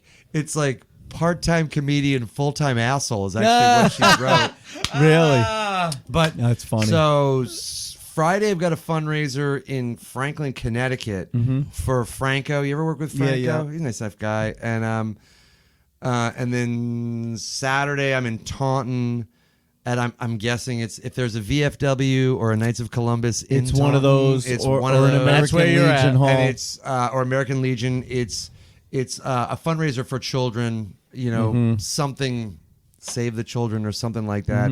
Don't you feel like that sounds like make me sound like a dick? No, but, I know. You know, people are like, what I is it know. for? And you're like, I don't know, Something for some fucking kids with fucking leukemia kids. or some Yeah, right. shit. I don't fucking so know. go to full-time asshole. Yeah, They got exactly. they got some terminal some fucking I don't know what it fucking is. some fucking sick kid thing. All I know is don't the check better clear. Yeah, right. I did a show recently with two comics, and one of them, like, they didn't get paid in cash, and clearly they were not, the comics, you would know them, but they are not doing very well financially, apparently. Oh yeah. And yeah. so, like, they were bullshit that, like, we weren't paid in cash That night. and so one of the comics who booked the show was hosting, and the other comic was sitting next to me and giving me, like, we should just walk out of here. Let's just get the fuck out of here. They're not going to pay us in cash. Let's get out of here. And I'm like, I'm cool with it. They're Like, going to pay us. Do you need cash? But see, that's the thing that used to piss me off about certain bookers, like Ronnie from the Comedy Palace, who used to shit on me because, well, you know, Ace, you're not a real comic because you don't do it full time. And I'm like, yeah. That means that I'm not going to be chasing you down in 2 weeks for the fucking check when Right. you don't send it. Right. These other assholes on the show are going to be busting your balls starting tomorrow. Right. Because they're full-time comics, you know? I first started, I remember I was driving back, and there was a comic. Again, they were all. The booker was notorious for not paying right away. Billy Downs? It was no. Oh, it all was sort of a Ponzi scheme that they ran. Edit that out then. They paused the scheme that they ran where I like that you said no. It was another asshole. Like a Ponzi scheme. So you would get paid 3 And that- months after the gig. Right. So the gig you were doing was paying a comic that worked 3 months ago. Right, exactly. And this was before, like, when I first started, and it was Paul Nardizzi. You know Paul. of course. very yeah. well. Yeah, And we he had doesn't Paul on a few weeks He's ago. awesome, man. Oh, he doesn't take shit. Fuck around. Yeah, what the So fuck? this What the is how fuck crazy is it this? was. We were in the town where he thought the booker lived, so he pulled over and got on a payphone. That's how long ago it was, and was like, "You motherfucker, I'm in your town. You owe me I'll money. fucking find you." I'll fucking find you and kill you." I'm like, I was like, "Oh my god, I'm not going to be good in this business because I've never." I would never I'm do not- that. Yeah. But you know what it is? That's the difference between being a comic who has a full-time job and a comic who Right. does it. Needs That's the- it. like, that's- they gotta be- because you know what? If I don't get paid for a month, that's fine. I have a full-time job with health insurance. Right. I'll be fine. I'm not going to let you off the hook. Like if 4 months goes by, I'm going to be texting you and calling Right, you. right. But I'm not going to be bugging you from the day after. Right, I'm not going to be butting you from You the know? jump. I'll give you some Exactly. time. All right, we got to wrap this up because I got to get home. Yeah, no shit. What time is it? Fucking 1:30 in the morning. This is awesome. It's 9. We're gonna stay up till 8 a.m. Yeah, we're Blowing gonna blood stay into a until 8 T-shirt, a.m. baby. There's a call Bring back. this full Blood circle. into a T-shirt. Blow blood into a t-shirt. No, listen, man. That's what we you should love- call this. Yeah. Blowing Blood in into a T-shirt. That's it. That's the There name it of this is. one. That's And I've should be been it. nursing this fucking bourbon because I knew I had to drive home. Yeah, so. I know. And I kept topping mine off the whole time. while he Well, was doing I it. finished that, and all of a sudden I looked and I was like, "Holy shit!" I just filled out like a water glass. No, but listen, we really appreciate you coming Thank you on. so much, And man. Anytime, man. And Thank you so anytime much. you want to come back on, we love it. Always we do, welcome. Sometimes we'll do panel shows where we get we'll a do, couple like, of comics and Throw me out dates. Yeah, definitely. I love it. So it's I so know. fun. Well, that's Love what it to. is. It's like a hang in the green room. So, Absolutely. So listen, folks, for those in the audience, thank you so much for listening. As you heard in the beginning, if you want to support the podcast, 5-star written review, tell a friend about us. We're really trying to grow the podcast as we have been for the past 6 years. Got some great guests coming up. Now that Scottober's over, And if you've been listening, and we'll explain you're probably what that is. passed out by now. Yeah. Like, when are they especially if they play the drinking Day game. four, and still hang out with listening to us. this. I know. Yeah. They're keeping a journal at this No, point. no, Day but- 3, have to stop for food. we really appreciate everyone that listens and Definitely. and watches on Facebook Live as well. So tell a friend about us. 5-star written review, and we got some great guests coming up. I'm not going to name them all, but you can check them out on the schedule. Yeah, We've great talked about lineup them. coming up So other than that, we will talk to you next week.